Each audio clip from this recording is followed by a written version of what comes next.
เอาบุคคลสองท่านพระครูขึ้นตำหนักแล้วก็สถานเอาขันเกลียวเข้าไปกินเด้อเอาขันสินไม่จะปอดสินบุญบุญละ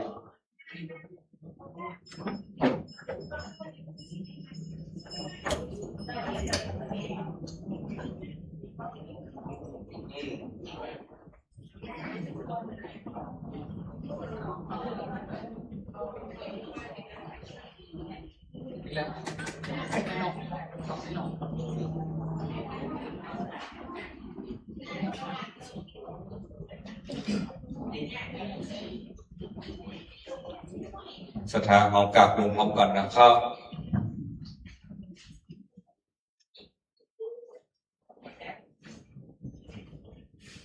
อิมินา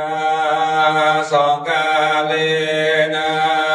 กังวุตังอภิปูชยามาอิมินาสังกาเลนะกังธัมมังอภิปูชยามาอิมินาสังกาเลนะกังสังฆังอภิปู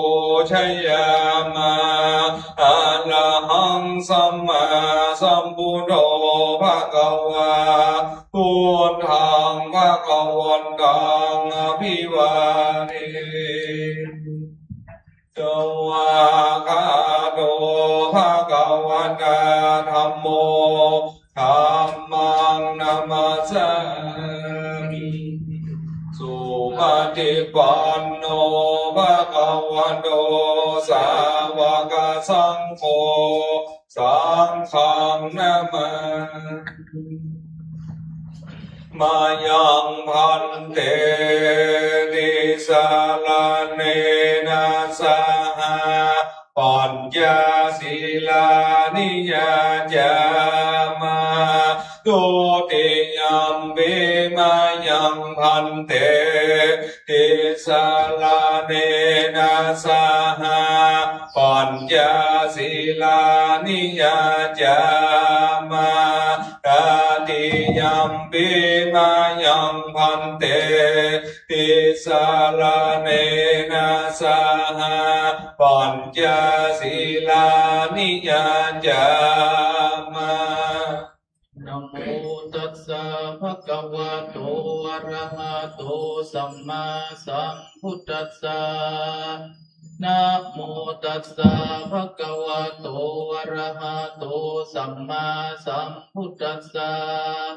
นะโมตัสสะภะคะวะโตอะระหะโต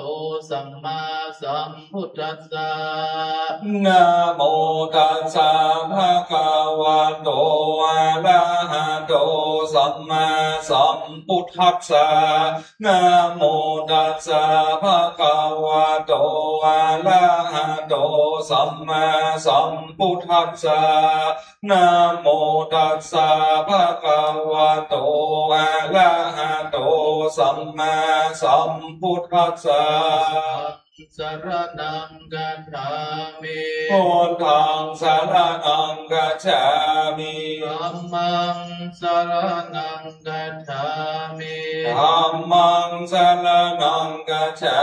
มิสังฆังสรณังกัจฉามิสังฆังสรณังกัจฉามิตุติยัมปิพุทธังสรณังกัจฉามิตุติยัมปิพุทธังสรณังกัจฉามิตุติยัมปิธัมมังสรณังกัจฉามิตุติยัมปิธัมมังสรณังกัจฉามิตุติยัมปิสังฆังสรณังกัจฉามิตุติยัมปิสังฆังสรณังกัจฉามิตติยัมปิพุทธังสรณังกัจฉามิตติยัมปิพุทธังสรณังกัจฉามิตติยัมปิธัมมังสรณังกัจฉามิตติยัมปิธัมมังสรณังกัจฉามิตติยัมปิสังฆ ฆังสรณังกัจฉามิ ตติยัมปิสังฆังสรณังกัจฉามิ ติสรณกัมมังนิติตา อามะพันเต ปานาติปาตาเวรมณีสิกขาปะทังสมาธิยามิ ปานาติปาตาเวรมณีสิกขาปะทังสมาธิยา อา มิ ทินนาตนาเวรมณีสิกขาปะทังสมาธิยามิ อาทินนาทานาเวรมณีสิกขาปะทังสมาธิยามิ อาเมสุมิชาจาลาเวรมณีสิกขาปะทังสมาธิยามิ กาเมสุมิชาจาลาเวรมณีสิกขาปะทังสมาธิยามิ มุสาวาตาเวรมณีสิกขาปะทังสมาธิยามิ มุสาวาทาเวรมณีสิกขาปะทังสมาธิยามิ สุลาเมรยามัจจปมาตฐานาเวรมณีสิกขาปะทังสมาธิยามิ สุราเมรยามัจจปมาทฐานาเวรมณีสิกขาปะทังสมาธิยามิ อาดิปัญจสิกขาปทานิสีเลนะสุขติงยันติสีเลนะภูกสัมปตาสีเลนะนิพุติงยันติตัสมาสีลังวิโสทาเย สาธุสาธุสาธุนิพพานังเยนะกะลังลัมมังเยนะกะสยังปันติโตกังโนมะกังโมเตสิตุงธัมมังธัมมะมุตตะมังวัจยังอะระตะนังกะโลมา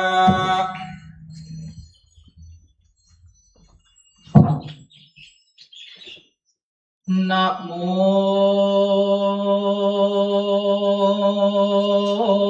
ตัสสะภะคะวะโตอะระหะโตสัมมาสัมพุทธัสสะมัตตาสุขังปลินสากติอิมังธัมมันติสนังสัทธาเวโลวเนวิหารันโตอัตตโนบุภากัมมังอาลัมปะกะเทสิเอกันสัมปิงสัมมัญเยเวสาลีทางหูสิติตาปะหูอากินนามานุสาสัทธาสัพพัญโยพระพุทธเจ้าโตสั่งสอนอย่างทิฏฐานธรรมิกาปลามาธรรมปัญญูญาณาและสัมปลายิการทาปรามาธาปัญญูญาณาแก่คนและเทวดาต่างและสาธิตสำราญในปาลิเวลุวันนาอารามหาโลภซึ่งบุญและบุพพังกรรมอันการตามมาแต่ก่อนแห่งตนเป็นเหตุเป็นอาลัมมันนาแห่งธรรมมันเทศนาแล้วก็ปวันติเทศนายังธรรมาปาทางอันนี้อันธรรมสังกิติกาจารย์แห่แปดกฎหมายโดยลักษณะการอธิบายที่บาทเบื้องต้นว่ามัตตาสุขังปาลินสาขากานิดังนี้เอกสามิงสัมมัญเย ในสมัยกาลาครับหนึ่งส่วนอันว่าเมืองเวสาลีอันสมาธิเป็นดีมีเข้าของเงินคำอันมากเงินคำบ้านงามโดยผ้าเสื่อมเครื่องผ่านดาผ่านดาซอยสังวานเดลานดาเต็มไปด้วยคนมากหนักแลหิมีเตดังอันส่วนว่าเต้าพัญญามากาสตาลาตั้งหลายงานมีพระมัน7,000 ไป700 ตุนหากเป็นฟาติญาจาติลาจาวงศาตั้งหลายอันเป็นเต้าพันยางอันกะตำยังราชาคือว่าเป็นทาวาสาวุยยังราชาสัมปันติในเมืองเวสาลีที่นันโดยเฮินนับเปลี่ยนวันกันก็มีแลนาปราสาทตาจาปราสาทราชมนเตียนตั้งหลายก็มีพามันเต้านั้นคือว่า7,000 ไป700 ลำพุทธาการาตั้งหลายอันมีจ่อฟ้าปันลมตั้งหลายมีพระมารเต้านั้นคือว่า7,000 ไป700 ลำเพื่อเฮือเป็นที่อยู่แห่งเต้าพัญญาตั้งหลายปุ่มนั้นส่วนอันว่าอารามเลโบกาลานีตั้งหลายก่อนดีมีพระมันเท่านั้นคือว่า7,000 ไป700 ลำเพื่อเฮือเป็นที่จอดในราชอุญญาณแก่เท้าพัญญาตั้งหลายปุงนั้นแลอาปารินาสัมมาเยนาในกาลาไปแน่ส่วนนั้นว่าเมืองเวสาลีที่นั้นมีเขากาก็บอดีเข้ายากคือว่าเข้าแปลงมากนักก็มีแลนาทุกขันตามนุษย์สาคนตั้งหลายอันทุกข์ร้ายขินใจแห่อะไรบ่ได้ก็กะตำยังกะลางันตายไปก่อนโดยโทษอันอยากเข้าในกาลานั้นอมนุษย์สาพีตั้งหลายก็เข้าไปสู่เวียงเวสาลีโดยกินกันแท้อันเนาหมิ่นแห่งสาพีตั้งหลายอันคนตอดสัตว์เสียในที่นั้นพาหูตันลาคนทั้งหลายอันมาก็กำยังกะตำยังกะลากันตายไปโดยอุปทาวะอุนทันลายแต่พีแลงางิวาตาโรกะคือว่าอหิวาตาโลกาเปียทิกีหาก็เกิดมีแก่สัตว์ทั้งหลายโดยสภาวะอันอันน่าเกียรติมากนักคือว่ามินนากินกันทาสักพีเล่าลมแลส่วนว่าภัยญาสามประการคือว่าภัยกันอยากเข้าและภัยกันคือแต่ปีวิสาและภัยกันเกิดยังเปียทิโลกานก็เกิดมีโดยประการดังนี้แหละนะนากาลาวาสิโนเจ้าเวียงตั้งหลายกองมาพร้อมพาสุมจุ่มนุมกันแล้วก็กล่าวซึ่งปรัญญาว่ามาหาลาจากาเดมาหาลาจะเป็นเจ้าส่วนว่าเจ้าว่าภัยญาตั้งสามภาการก็เกิดมีในเวียงที่นั้นพายังแน่มาชื่ออันว่าภัยตั้งหลายอันมีสภาวะดังนี้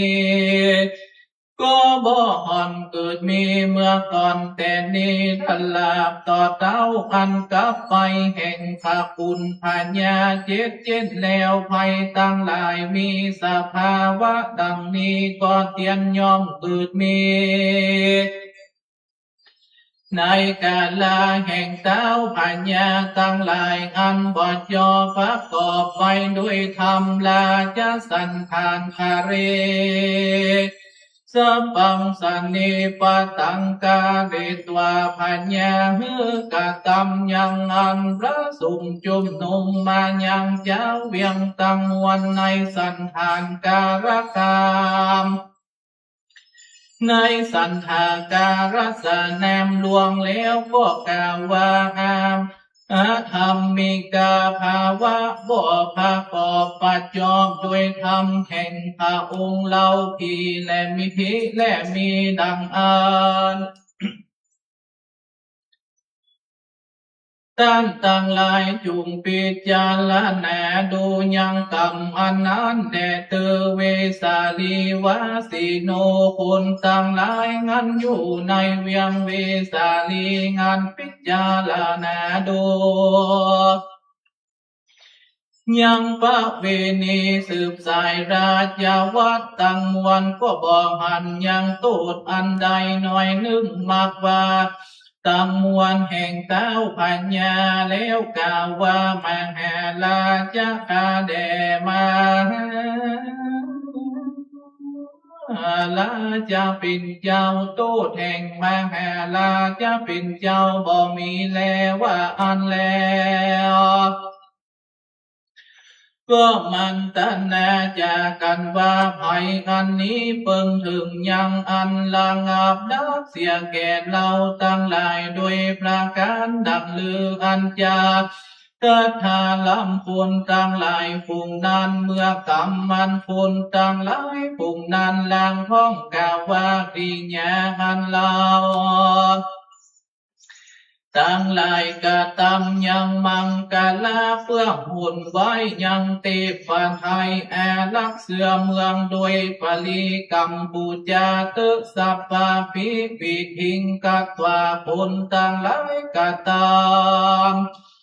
ยังวิธีปลีกัมพูจาเตปยันดาแม้นว่าตั้งวันแล้วก็บอกแอดเพื่อแหมเสียยังภัยญาตั้งหลายได้มักว่าบ่หายนานแลงาตาในกาลาทักแต่นานส่วนว่าคนตั้งหลายพุงอื่นก็กล่าวว่าสัพพสัทธาสัทธาโลภูงัญญาทิฏฐิตั้งหลายหกตนอันมีงานุภาวะงานมากคือว่าภูรณากัสสัมปะตนหนึ่งมัคคิลิเกสะพัลลาตนหนึ่งเกสลกัมพัลลาตนหนึ่งปุปะปุทากัจจายนาตนหนึ่งสัญจญาตนหนึ่งอันเป็นลูกเวรันทพรามณิโกรธอันเป็นลูกจางฟ้อนตนหนึ่งในเมื่อผู้ตั้งหลายหกตนนั้นแลมาตลาในเวียงมาถึงในเวียงที่นี้ภัยญาตั้งสามภาการพึงละงับแล้วภัยและนาอัปปราภาเคพ้นตั้งหลายฝูงอื่นนั้นเป็นสัมมาทิฏฐิก็กล่าวว่าพระสัมมาสัมพุทธเจ้างันเกิดมาในโลกนี้และนางหิมีเตดังอันสู่ภักกวางันว่าพระพุทธเจ้าตนนานมีสลีสุภักยะอันงามมีอิทธิฤทธิงานุภาวะงันแม่กอติสนายังทำเพื่อฮือเป็นคุณเพื่อฮือเป็นประโยชน์นะแก่สัตว์ทั้งมวลแลเตสามิงภาควันตีในเมื่อพระพุทธเจ้าตนนั้นเสด็จมาในเวียงเวสาลีที่นี้ส่วนว่าภัยตั้งหลายสามภักการนี้ก็เพิ่งถึงยังงันละงับดับเสียแห่งเหล่างันและนาสัพเพปิอาหินันติตัวคุณตั้งหลายตั้งมวลนาฝูงนั้นก็จุมจืนยินดี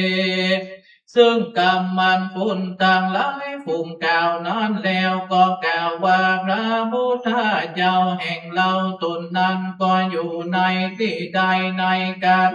ที่นั้นแลจะสัตตาปัญนาปัญนาในกาลนั้นในเมืองวัสุปันนายิการวันเขาวัสามาถึงมาไกลแล้วสัทธาสัพพัญญูพระพุทธเจ้า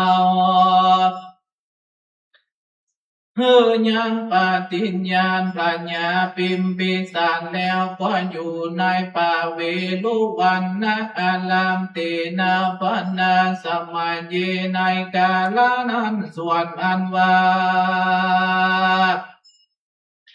พญาลักชาวีผู้ชื่อว่ามหาลีก็ได้ถึงยังโสตาปฏิปัลลผลกับด้วยพญาปิมพิสารในที่สมาคม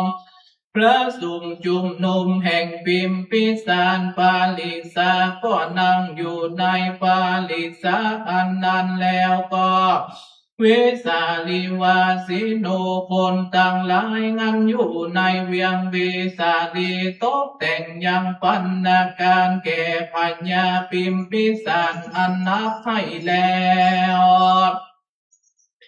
ก็ใจไปยังมหาลีผู้เป็นลูกผู้โรหิตวาตันต่างหลายบอกเหือ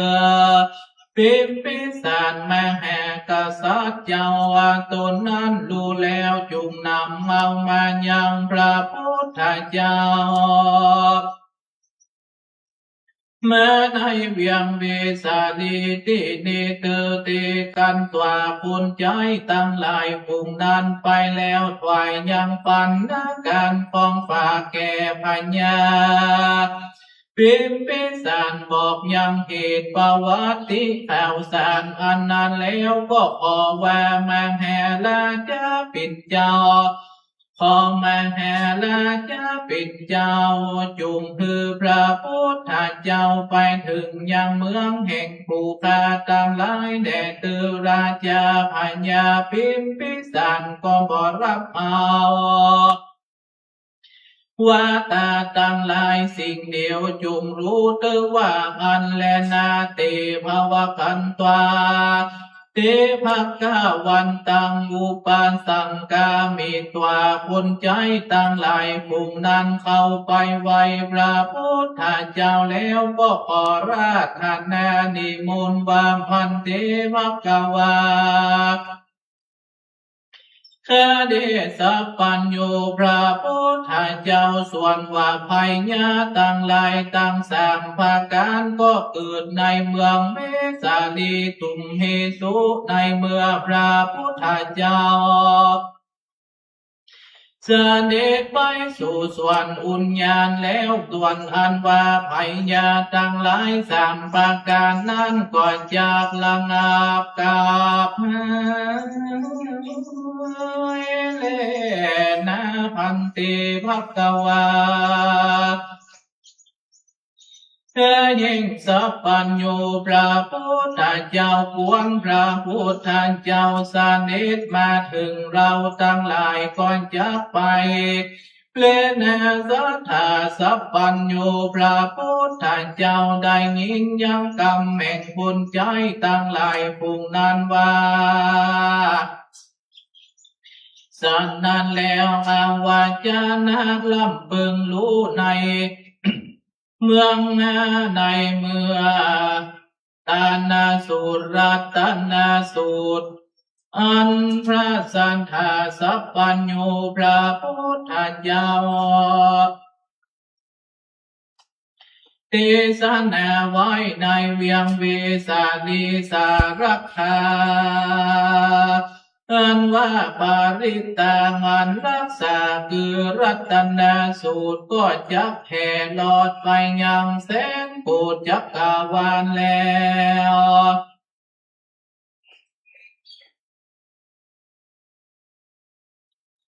อันว่าธรรมโมหิอันว่าธรรมาพิสัมมาญาจุมนุมฟังยังธรรมคือได้ถึงยังธรรมาวิเศษไม่มีโสตาปฏิภาลาภุเป็นตนแห่งบรรดาสัตว์ทั้งหลายมีพระมาร84,000กว่าจะได้ใน ก็จะมีในที่นี้แล้วแห่งรัตนสูตรภัยญาตั้งหลายสามประการนั้นก็จะระงับกับแล้วว่าอันแลพระก็รับเอายังกำลาฐานานิมนต์แห่งคนใจตั้งหลายฝูงนั้นแลลาจะปิมพิสาโลส่วนนั้นพระพญาปิมพิสารมาแห่กาสตาลาได้ยินกรรมกิลาดังได้ยินมาปัจนิพระพุทธเจ้าก็รับเมายังกรรมมันนาการนั้นไปสู่เมืองเวสาลีแล้วว่าอันแล้วก็คือคนต่างหลายกะตำยังก็ตำยังภูสนาเปล่าในเวียงราชากาณากรตั้งมวลแล้วเข้าไปสู่พระพุทธเจ้าแล้วก็ถามความพันติภกวาเดสัพพัญญูพระพุทธเจ้าคัมมานาติยาอันจะละเดินไปสู่เมืองเวสาลีแห่งพระพุทธเจ้าแหกรับเอาดังจะลือจาตุมเฮวุตเต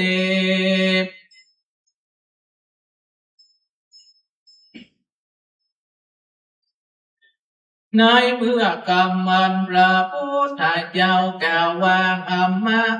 มาแห่ลาจะดุรามาแห่ลาพระตาตาการตาก็จะไปจะแลนาปิมพิสารลาจาส่วนอันว่าพญาปิมพิสารกล่าวว่าพันเท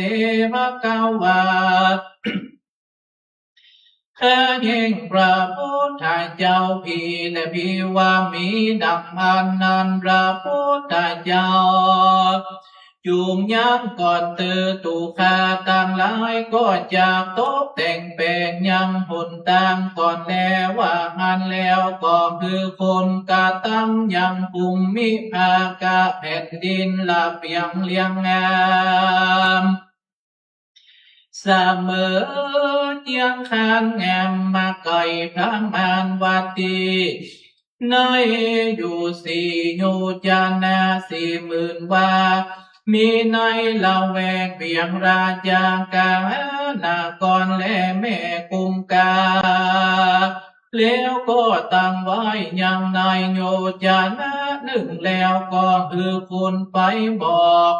ยังกรรมนาปริญาอันสเด็จไปสู่เมืองเวสาลีแห่งพระพุทธเจ้าแลสัทธาสัพพัญญูพระพุทธเจ้าก่อนสเด็จลีลาไปสู่ที่หนต่างกับด้วยภิกขุสังฆาตั้งหลาย500 ตนแลลาจาปิมพิสาโรงอันว่าพญาปิมพิสารก็คือคนเรียลายภายยังดอกทั้งหลายมีวันนะแห่จำพวกคือว่าดอกไตรเทินดอกพุทธดอกพักกาดดอกยาแพทย์ข้าวตอกดอกไม้ถวายบูชาเป็นทวนแห่ในละแวกอยู่จาแน่นึ่งแล้วอันสูงพักมานเปียงหัวเขาแล้วโป๊กแกงยังจ่อแหลตุงปลูกยังอันลำกล้วยลำอ้อยกุกกาตั้งหลายแล้วกะตั้งยังสัตตานติสัตตังคือว่าสัตอันใด3 ใบซ้อนกันแก่พระพุทธเจ้าแล้วกะตาม แปลงยังเสาสะแปลงยังเสวตาสัตสองใบ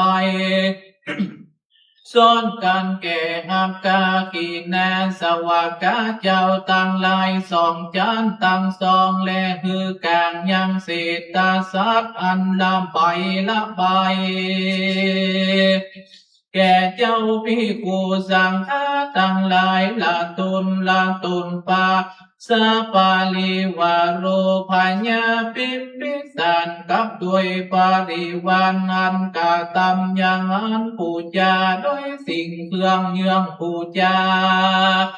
ทั้งหลายไม่มีดอกกันดาจวนจันทร์ของออมเป็นต้นนั้นแล้วคือพระพุทธเจ้าอยู่ในวิหารละหลังละอันแล้วก็ยังตานก็ฮือยังตานตั้งหลายไม่มีมาแห่ตานเป็นต้นแล้วกังกาติลังป้าเปตวาพระยาคือพระพุทธเจ้าไปลอดไปถึงยังฝั่งแม่น้ำกุงกาโดยวันตั้งหลายแห่วันแล้วอันก็ตำยังอันประดับเรือในฝั่งแม่น้ำกุงกาตินั้นก็ใจไปยังข่าวสารแก่พญาจาเวสาลีตั้งหลายว่าตานตั้งหลายแต่งแปลงยังหุ่นตั้งแล้วจุงกะตำยังประดุจจะดังปัจจุกมันแห่งอันแม้ก่อนรับแต่พระพุทธเจ้า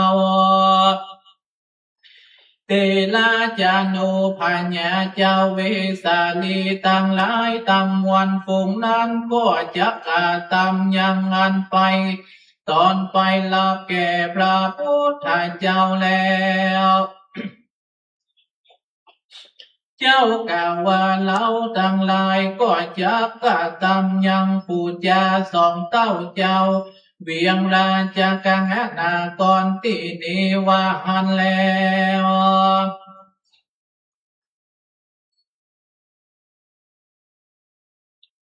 แล้วก็กะตำยังหุ่นต่างหลายหันลาเปียงเลียงแงมจื้นเจียงคานไก่พระแมนโยจันแนยิบมื่นแห่ปันวาในละเวกแห่งเวียงเวสาลีและแม่น้ำกุมกาแล้วตกแต่งดาแล้วก็ฮือกะตำยังปูจาแก่พระพุทธเจ้าด้วยเศษตาสัตว์ทั้งหลายสี่ใบปูจาแก่เจ้าภิกขุทั้งหลายตั้งมวลตนละตุนเศษตาสัตว์สี่ใบสองใบไปคือก็ตกแต่งก็ตั้งอยู่ในฝั่งแม่น้ำกุงกาตินันปิมพิสาโล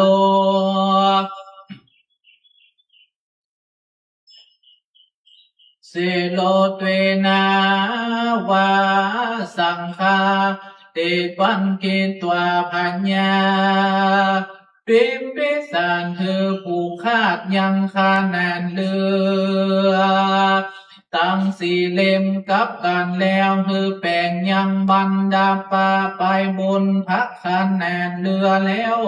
คือปราณดับไปด้วยสิ่งต่างหลายไม่มีพวงดอกไม้เป็นต้นแล้วก็คือแต่งยังพุทธอาสนะอ่านแล้วด้วยแก้วตั้งมวลและแนาภาพกาวาพระพุทธเจ้าก็เสด็จขึ้นนั่งเรืออาสนะอันนั้นพิลูกราภิกขุปีแม้นว่าเจ้าภิกขุตังอะไรขึ้นสู่เรือแล้วเวทเป็นบริวารพระพุทธเจ้าแล้วก็นั่งอยู่หันและนาราชาอนุการสันโตปัญญาปิมพิสารไปตามสูงพระไปตามสูงพระพุทธเจ้าลงไปสู่ดินน้ำพระมารเพียงพอแล้วกล่าวว่าพันเตภะกวาคาแด่พระพุทธเจ้าภะกวา พระพุทธเจ้าก่อนเสด็จมาตลาดใดงะหังผูกาก่อนจักอยู่ในฝั่งแม่น้ำกุงกาตินีสิ่งเดียวตลาดนานว่าหังอันแล้วส่งพระขึ้นยังเรือแล้วก็กลับขึ้นมาสู่ฝั่งแม่น้ำกุงกาสัทธาสัพพัญโยพระพุทธเจ้า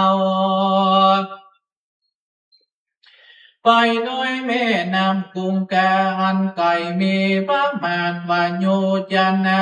8,000 วาแล้วก็ไปถึงยังราชสีมาดินแดนแห่งเท้าพญาลัชาวีตั้งหลายอยู่ในเวียงเวสาลีตินาน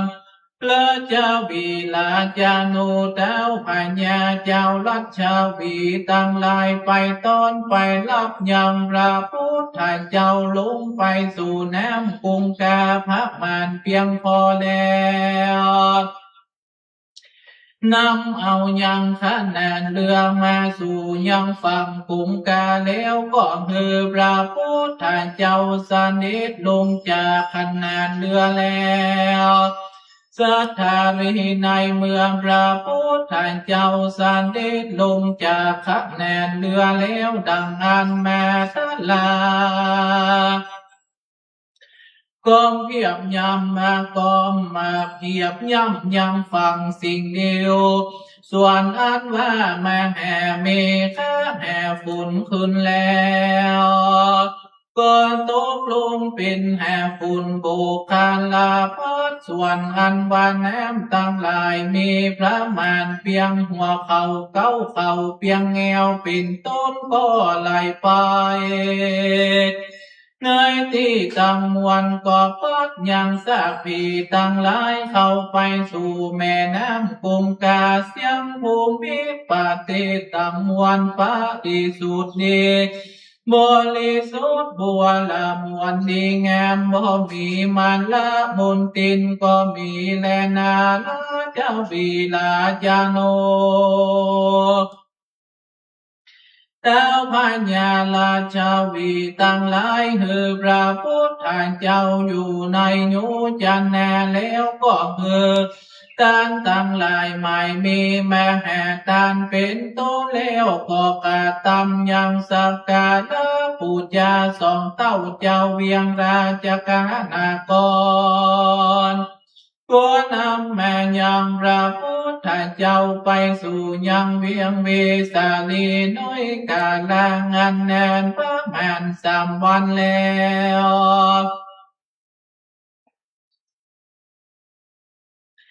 อาตาในกาลานานสักโกอินโต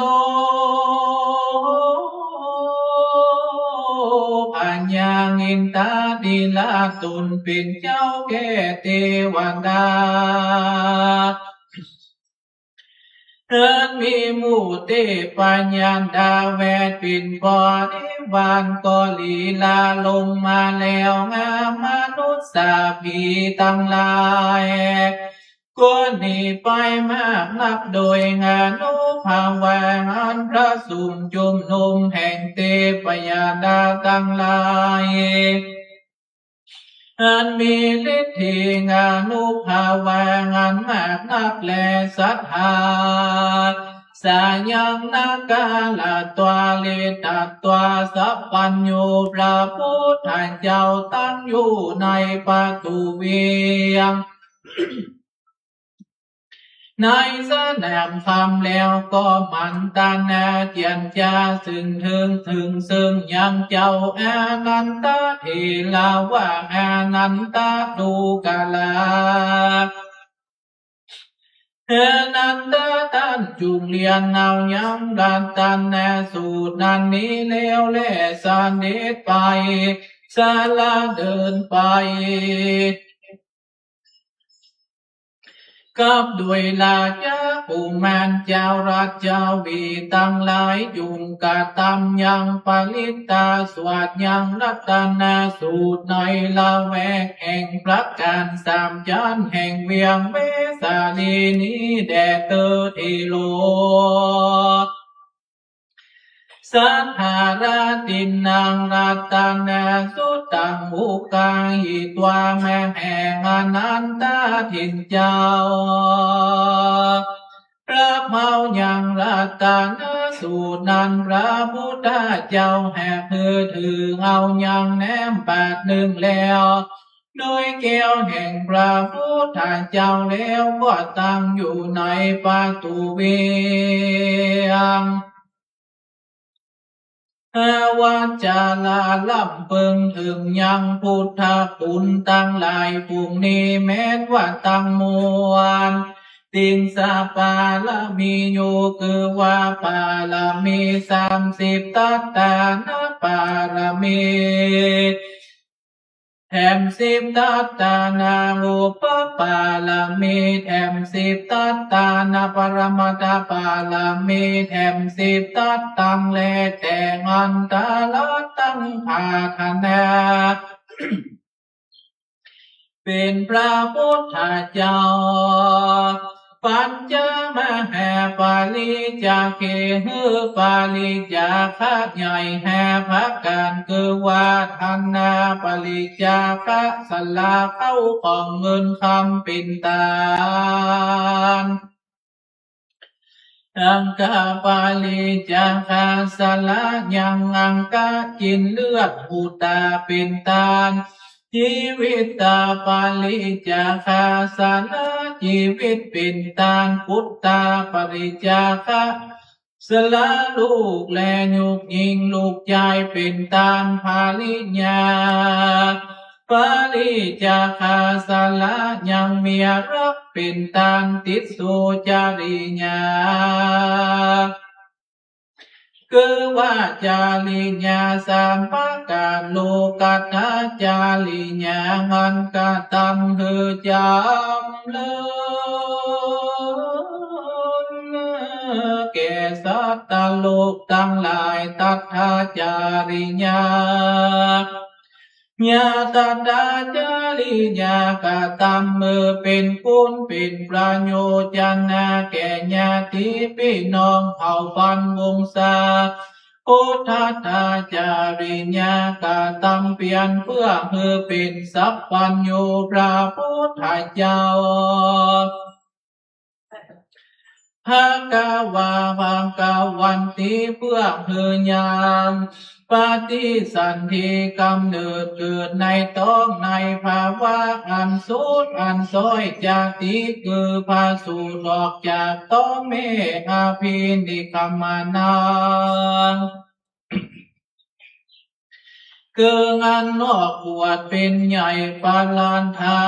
นาจาลิยังหือกาตัมเปียนทุกขรากิลิญากัมเปียนกาตัมมัญญาแนนพระแมนวังหุกวาสา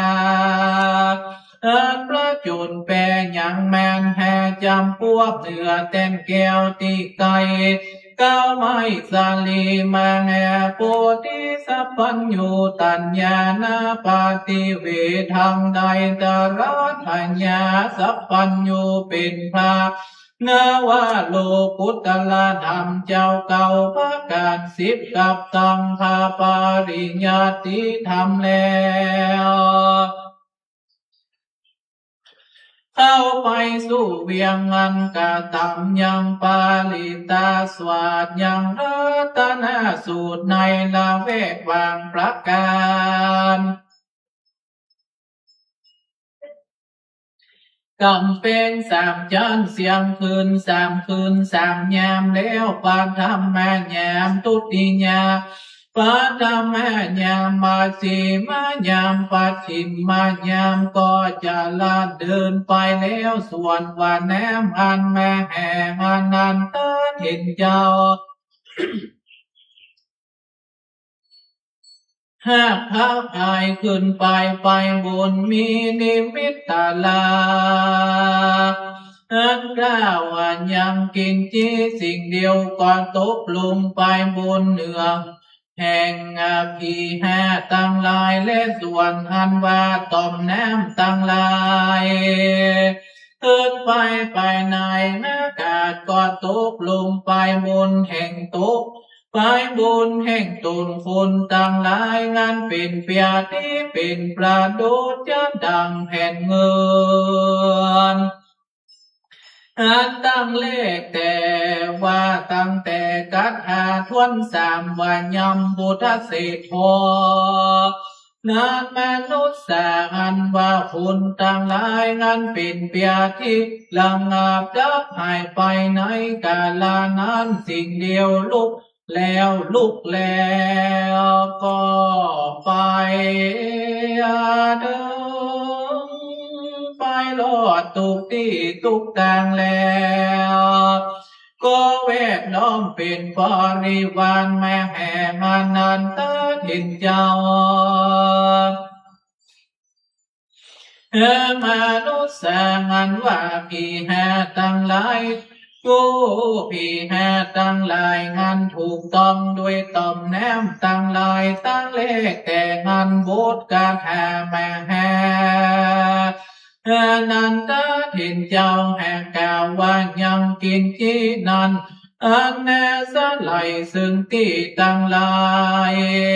มีก้อนน้ำแมกหยาบเยื่อตั้งหลายในก้อนหินก้อนดินก้อนทรายฝ่าเรือนเป็นต้นก็ไปดีไปในกาล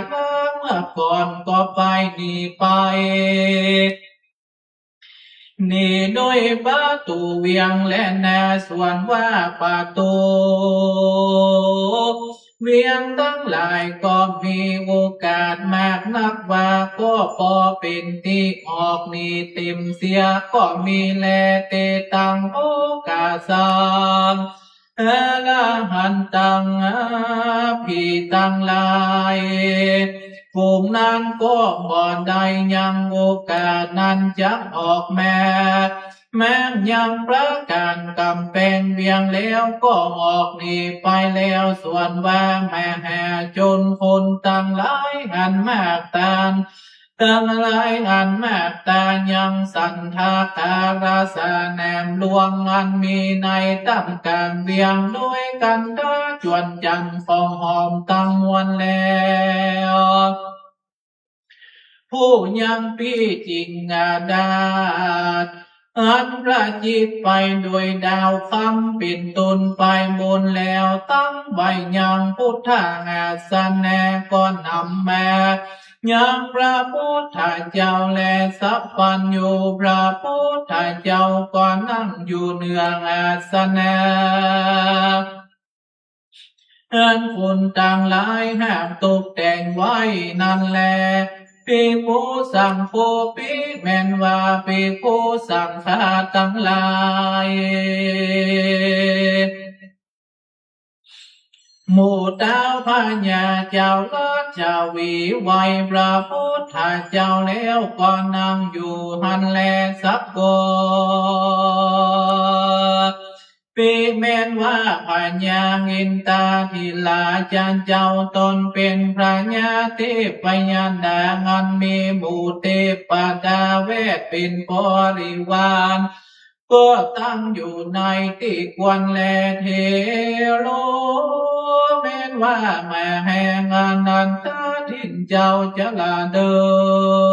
นเวทไปยังเบียงวิสาลีตั้งมวลแล้วแม่กับโดยคุณนั้นแม่นักแล้วมีเปียที่ลังงามดับหายแล้วก็ไว้พระพุทธเจ้าแล้วก็นั่งอยู่หันแลนาสัทธาปาลิสาอุโลกิตวาสัพพัญญูพระพุทธเจ้าตอดยังพระนิแทลิงโดยังปาลิสาแล้วก่อนติสันแนยังรัตนแนสูตรอันนั้นสิ่งเดียวแลส่วนว่าธรรมาพิสัมมัญญาใดแต่ละนึงถึงยังธรรมแม้วิเศษมีฟาปิวาสุตาเป็นต้นแห่งปัญญาสัตว์ทั้งหลาย84,000ในที่นั้นแล้วในที่นั้นแล้วแห่งรัตนสูตรธรรมเทศนาและเอวังปัญญาวิวัสสิปิเป็นว่า ในวันลุนสัพพัญญูพระพุทธเจ้าเทศนายังรัตนสูตรอันนั้นสิ่งเดียววันนาเสียงงานแนนป้าแมนว่าเสียงจิตวันแล้วระลาวันยังภาวะอันลังอาบดับกับหายแห่งภายญาตังวันแล้วมันตาแนาจะซึ่งเต้าปัญญาลัจจวีตังลายแล้วก่อนสานเด็กออกจากเวียงวิสาลีแล้วลัจจวีลาจาโนปิแมนวางเต้าปัญญาตังลายเจ้าลัจจวีตังลายอันกะตำยังสักการะปูจาสองเต้าราชาในเจ้าเมืองราชากางอาดากรเห็นแห่นำพาพุทธาเจ้าไปสู่ฝั่งแม่น้ำกุงกาด้วย3 วันเล่าหันแลนากังกายานิปัตตานาการาจาโนพัญญานาตั้งลายงานเกิดในแม่น้ำกุงกาก็ลำเปิงว่าคนต่างหลายก็กะตำยังสักการะปูจาแก่พระพุทธเจ้าแต่ดีลีเล่าตั้งหลายนี้ก็จะกะตำยังสักการะปูจาแก่พระพุทธเจ้าดังลือจาตินากางันวันนาคต่างหลายปุ่งนอนเนลามิตยังเรือตั้งหลายงานแล้วด้วยคำด้วยแก้วแล้วก็ด้วยเงินแล้วก็ตั้งไว้เป็นแต่งตั้งหลายตั้งไว้อย่างเต้นตั้งหลายงานแล้วด้วยเงินด้วยคำด้วยแก้วมานีแล้วในเรือเงินเรือคำเรือแก้วตั้งหลายแล้วกะตำอย่างแนแม่กุงกาตั้งมวนด้วยดาสาเต็มไปด้วยดอกบัวตั้งหลาย5 จำพวกอันมีวันแน่แห่จำพวกแล้วก็ขอซึ่งพระพุทธเจ้าเพื่อฮือขึ้นสู่เรือแห่งตุนหันแลแนวามพันเตภักกวาคาแด่พระพุทธเจ้าขอพระพุทธเจ้าจุงกะตำยังอนุกังคุณนาแก่ผู้ขาตั้งหลายแด่เตอสัพเพเทวาเทพยดาตั้งหลายตั้งวันกะตำยังภูมิเทวดาเป็นตนแล้วขึ้นไปทลาถึงอากานิทาพรหมมาลูกมาหันตานากาเจียนจาว่าคนแลนาคตั้งหลายก็กะตำยังสักการะปูจาแก่พระพุทธเจ้าเราตั้งหลายก็จะกะตำดังหรือจะว่างันแล้วกะตำยังสักการะปูจาพระพุทธเจ้านากาอันวานาตั้งหลายก็ปุกแกงยังสัตว์ตั้งหลายใหญ่โยจันนะหนึ่งปูจาพระพุทธเจ้าในเมื่อนาคที่ในเมืองนาคที่นั้นแลลำเทวดาตั้งหลายงานมีนาคและภูมิมาเทวดาโลกาเทวดาความปานตาเทวดาเป็นต้นส่วนวัตเทพยดาเอินอยู่เหนือแนแผ่นดินไปใต้ก็แก่งยังสัตว์ตั้งหลายในที่นั้นส่วนอาสนะก็เป็นทิพย์ตั้งมวลส่วนอากาสันธานเทปัญญาดาก็ปกแก่งยังสัตว์ตั้งหลายในอากาศโดยประการดังนี้นิติตัสสะมาหิดังอันส่วนวาสัตตันติสัตตาสัตว์ก่อนสัตว์ซ้อนสัตว์อันติปยดาตั้งหลายอันกะตำยังเมืองนาคเป็นต้นแล้วก็มีอันมีจักรวาลเป็นที่สุดทันลาภถึงพรหมโลกแหกปกกลาง นั้นก็มีแลนาทัตถาจอตั้งหลายงานมีในละเวกแห่งสัตว์ตั้งหลายปัดอากาตุงตั้งหลายก็มีในละเวกแห่งจอตั้งหลายงานว่ากะตำสังกาละปูจาโดยเครื่องสิ่งเยืองปูจาตั้งหลายไม่มีขับพวงดอกไม้จวนจันทร์ของหอมเครื่องอบรมเป็นต้นก็มีแล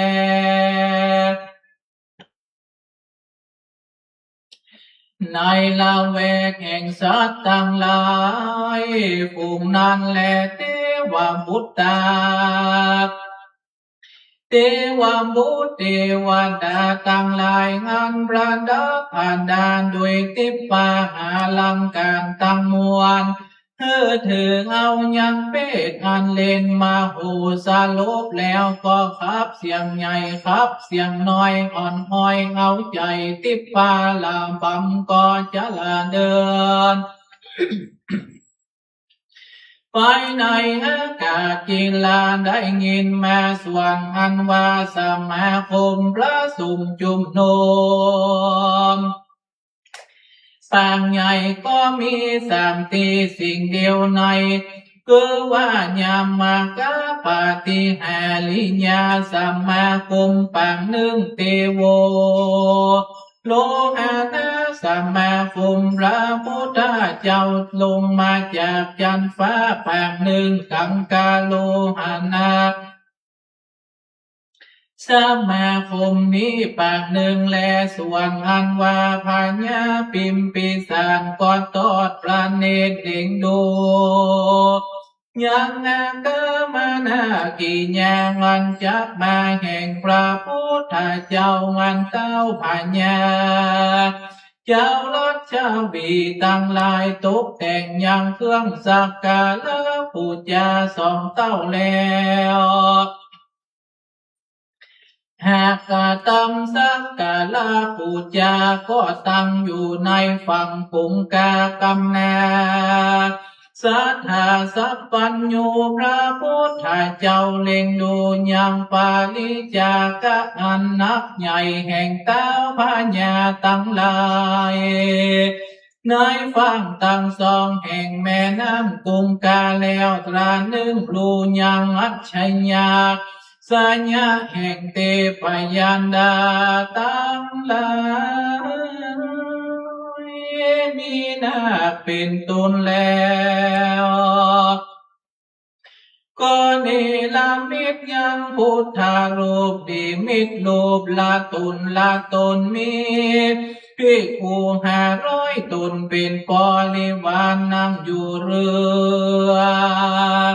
ลำละลำโยนิมินนาตาพุทโธพระพุทธเจ้าเนลามิตรรูปตุนนานอันมีหมู่นาคแวดเป็นบริวารนั่งอยู่ไปใต้แห่งเศรษฐศาสตร์ละใบละตุนกับโดยลูกขาพวงดอกไม้ก็มีโดยภากันดังกล่าวมานี้แลนิติตังปิญญางานกล่าวยังธรรมปาทะผูกหนึ่งทวนเก้าก็บังกลมสมเด็จเสด็จอันนมยังสาธุกาลังกาโลมาเสสาธุสาธุสาธุธรรมปัตตะปุถุหนึ่งตบเก้าและเมตตาธรรมท่านพระครูพุทธศาสตร์สุประดิษฐ์เจ้าภาพกันเทพวันนี้ไม่มีก็หนักใจแม่ไม่จันใจที่โสดเป็นยศศักดิ์สถานห้องกงเข้ามาเดิน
เจ้าภาพขันเทศที่เป็นสังฆทานตะกร้าใหญ่นี้เป็นเจ้าภาพคือพ่อหนักเสมาแม่จันทาพร้อมพุทธิดาทุกคนเป็นเจ้าภาพเนอเพื่อได้มอบหมายให้ผมนะครับเป็นผมประเคนแดนเนอจะเรียนนักจะผมจะเรียนหน้าบัดนี้นะครับ เจ้าภาพสาธุเนอ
ยะถาวาริวหาปุราปาริปุเรนติสาคลังเอวเมวัยโตทินังเปตนังอุปกัปปติจิตังมัจจิตังตุมหังคิปะเมวะสมิจตุสัพเพ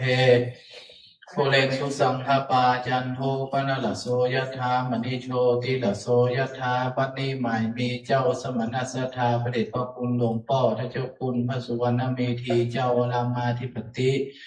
วัดพระธาตุเจ้าสีจอมทองเป็นเก้าพระเวสสิกสงฆ์ยมเจ้าจุตนโยงงงพ้นแห่งห้องไปนอกหมายมีคณะสัทธาครูประถากสันนิบาตตันเข้าจุหนุ่มเท่ายิ่งใจ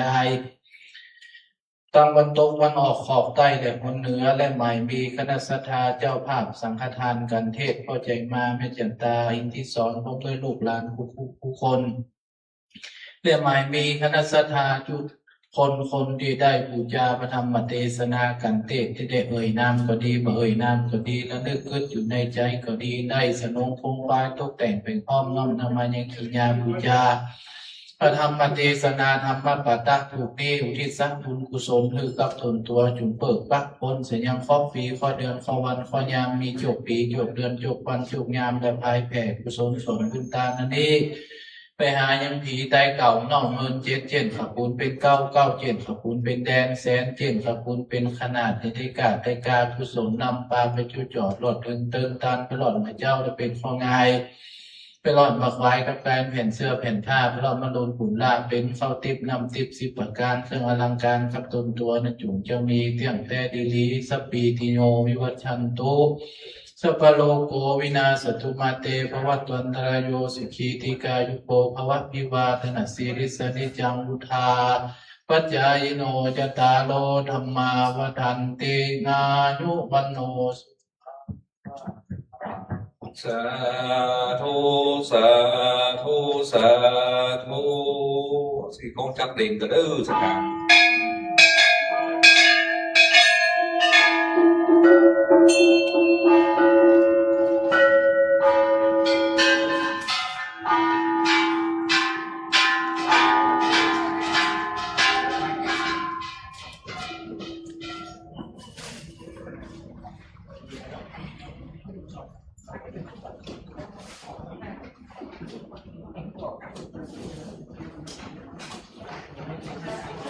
เห็นนิดที่สุดไว้ละไว้ละ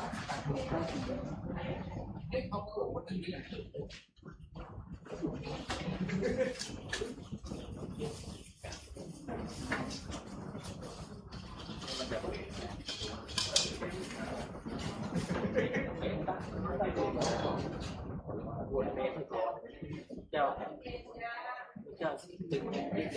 ถึงหัวการติดต่อกับที่นี่รวดกับนี้เนาะติดสายไปเนี่ยจะกินอะไรดึงเดียว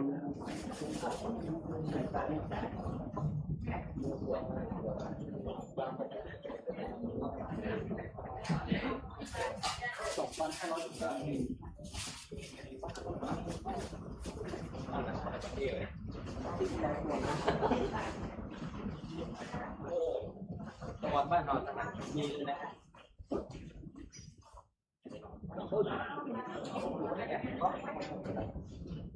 โจโตแล้ว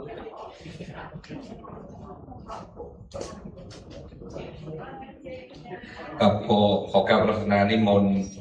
ท่านพระครูสถาพรพัฒนารังสีเจ้าอาวาสวัดบ้านใหม่พัฒนาเจ้าคณะตำบลยังขาดเพียงนึงนักก่อยง่อยเปิดโลนะ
นิบานองเยนากะลองลอมมองเยนากะสยังปันติโตตังโนมะกังโอเตจิตุงธรรมังธรรมพุทธมังปัจจังมาลาภนังกะโลมา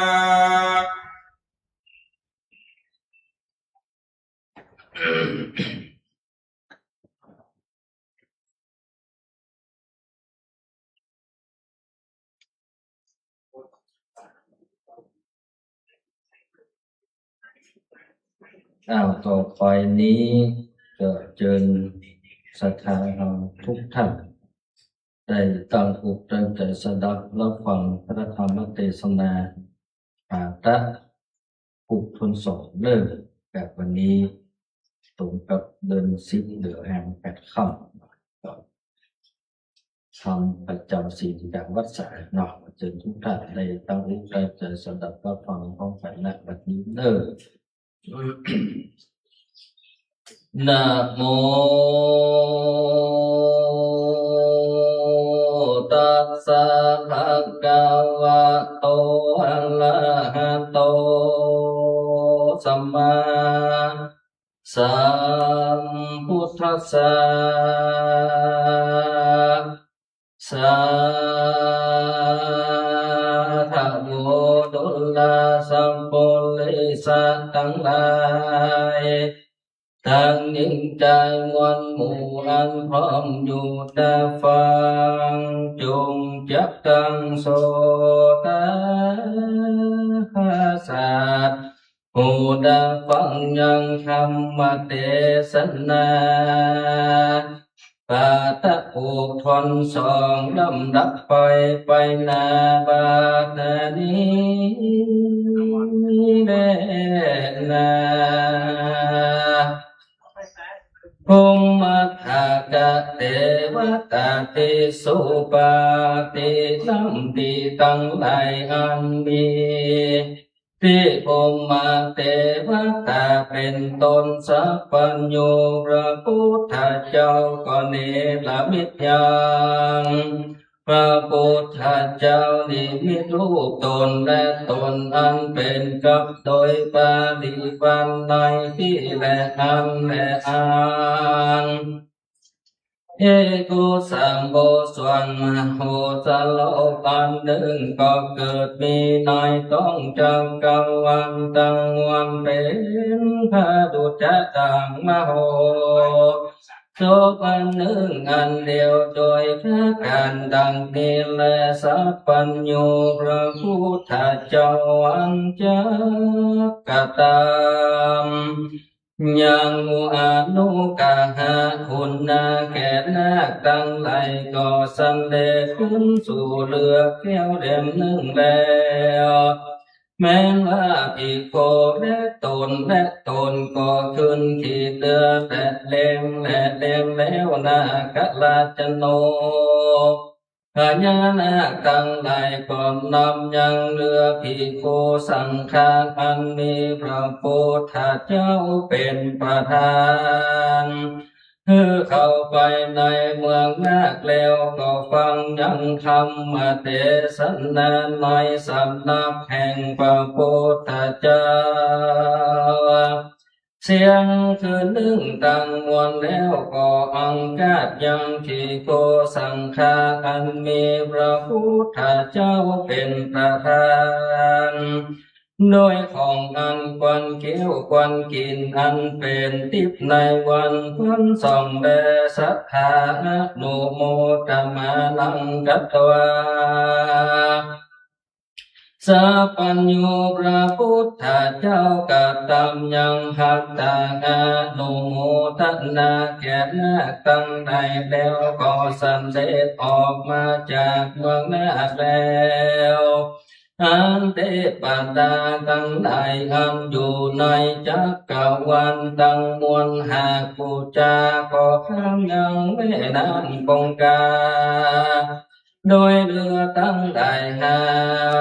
ร้อยเต็มมาและราชาปัจจุบันตาปิมเปสลา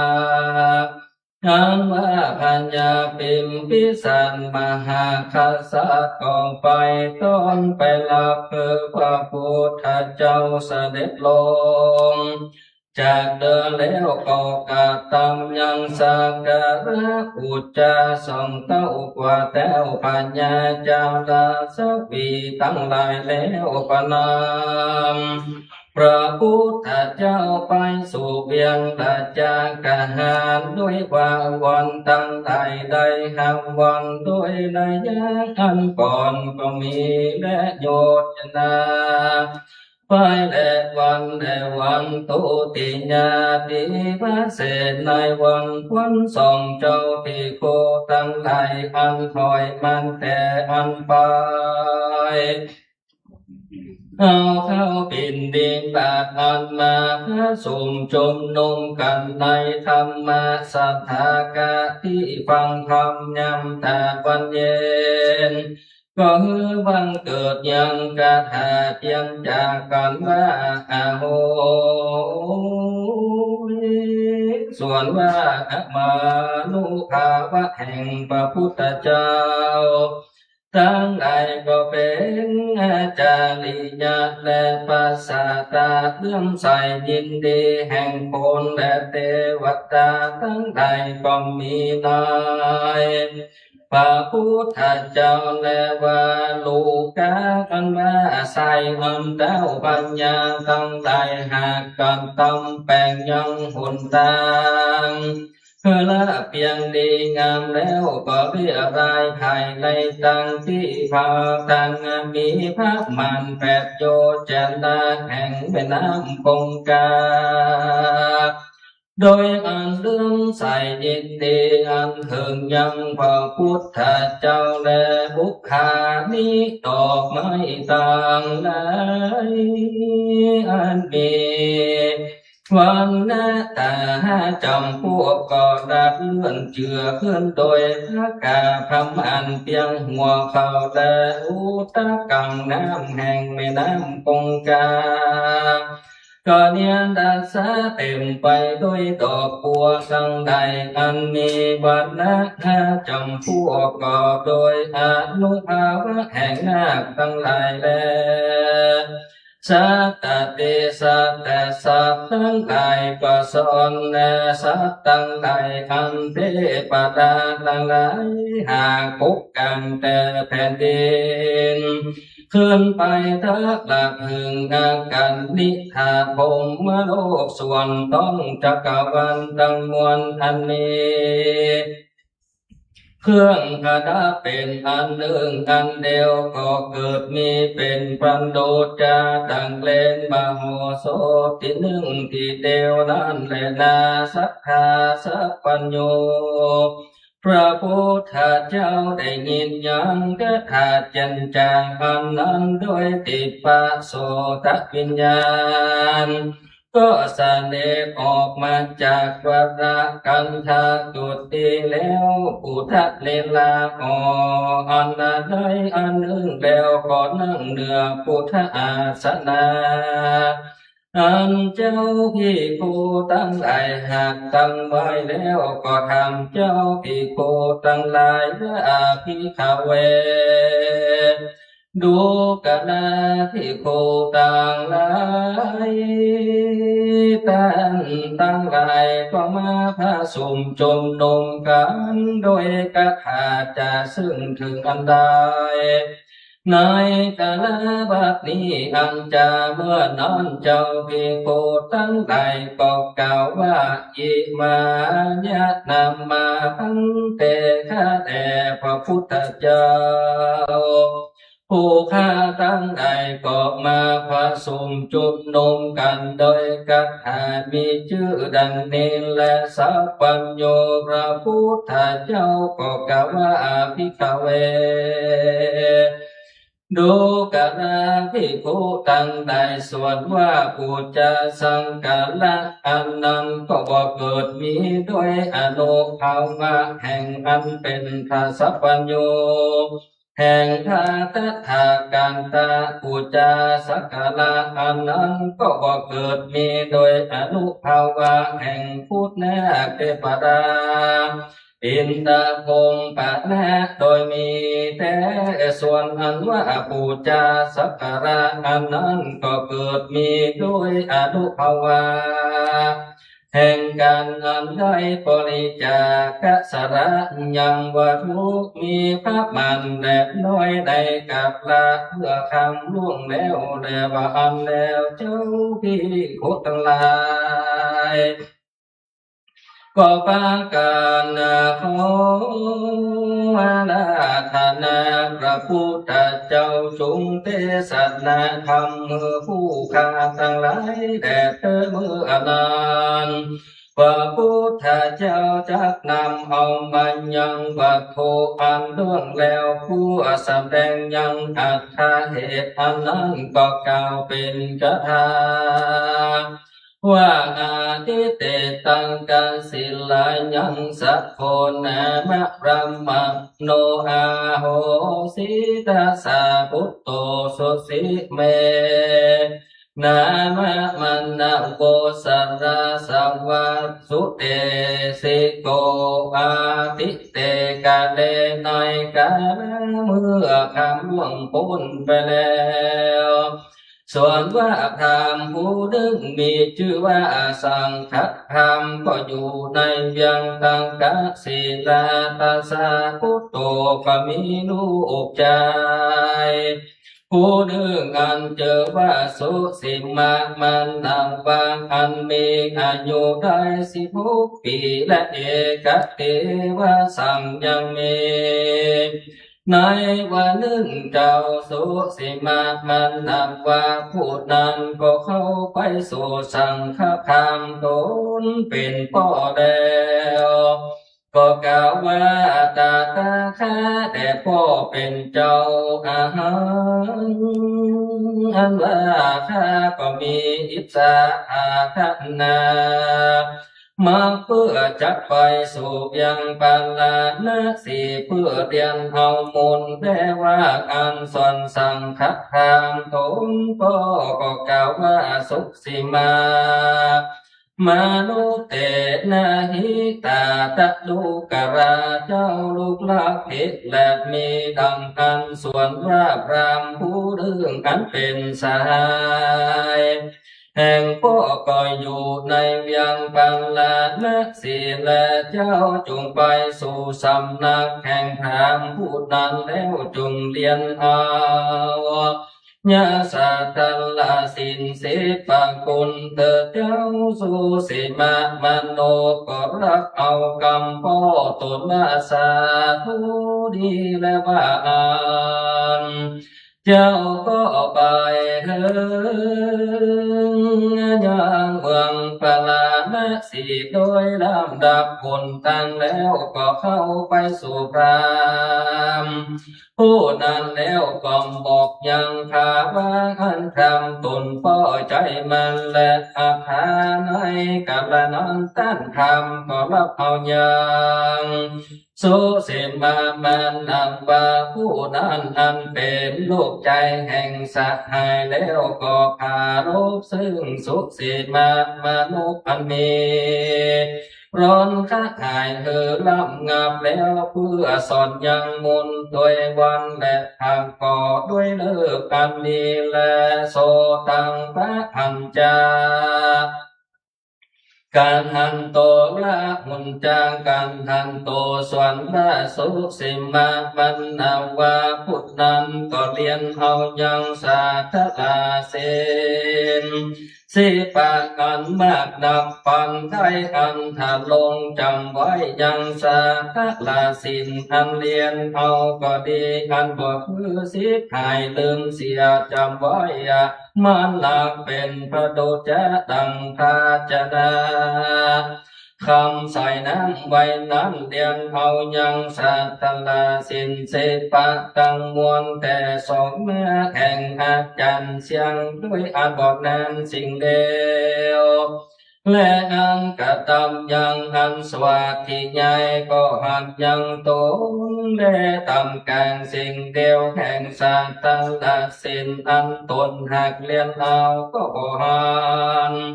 ยังที่แล้วบัวหลักมวลแห่งสาธลาสินสิปันเดสุอาติยังอุปสังกมิตัวเมื่อนั้นสุสิมามันนำว่าก็เข้าไปสู่อาจารย์แล้วก็กล่าวว่าอาจารย์ยะท่าแต่เจ้าอาจารย์ผู้ข้าก็หอนยังตนและตามการสิ่งเดียวเหตุสัตตลสินเสมปังอันนี้ข้าก็บ่หอ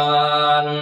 ยังที่แล้วบลมวลแห่งสัตตลสินเสมปังอันนี้และวันนั้นทำผู้เป็นอาจารย์ก็กล่าวว่าอังเปแม้นว่าตัวข้าก็บ่หันยังที่แล้วบรมวลแห่งสาธลาสินเสมปาอันนี้แลอาทาในกาลนั้นส่วนสุสิมามาโนก็ถามว่าท่านแต่เจ้าอาจารย์ญาผู้กระผู้ใดก็หากรู้ยังที่แล้วบรมวลแห่งสัตลาสินสิปังอันนิจาอุเต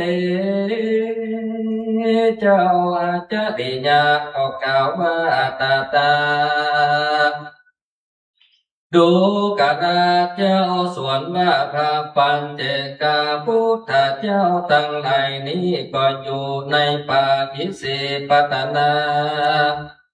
เมกาตาและพระปัจเจกาเจ้าตั้งหลายพวกนั้นก็เบิ่งดูยังที่แล้วบรม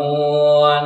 แห่งสัตตลาสินสิปันและเจ้าสุสิมามโนก็จึงเข้าไปสู่สำนักแห่งพระปัจเจกพุทธเจ้าทั้งหลาย ฝูงนั้นแล้วจุงทำดนเตอปัจเจกาพุทธาอุปสังกามิตัวเจ้าสุสิมมามนาวะก็เข้าไปในสำนักพระปัจเจกเจ้าทั้งหลายแล้วก็มาถามว่าหันเต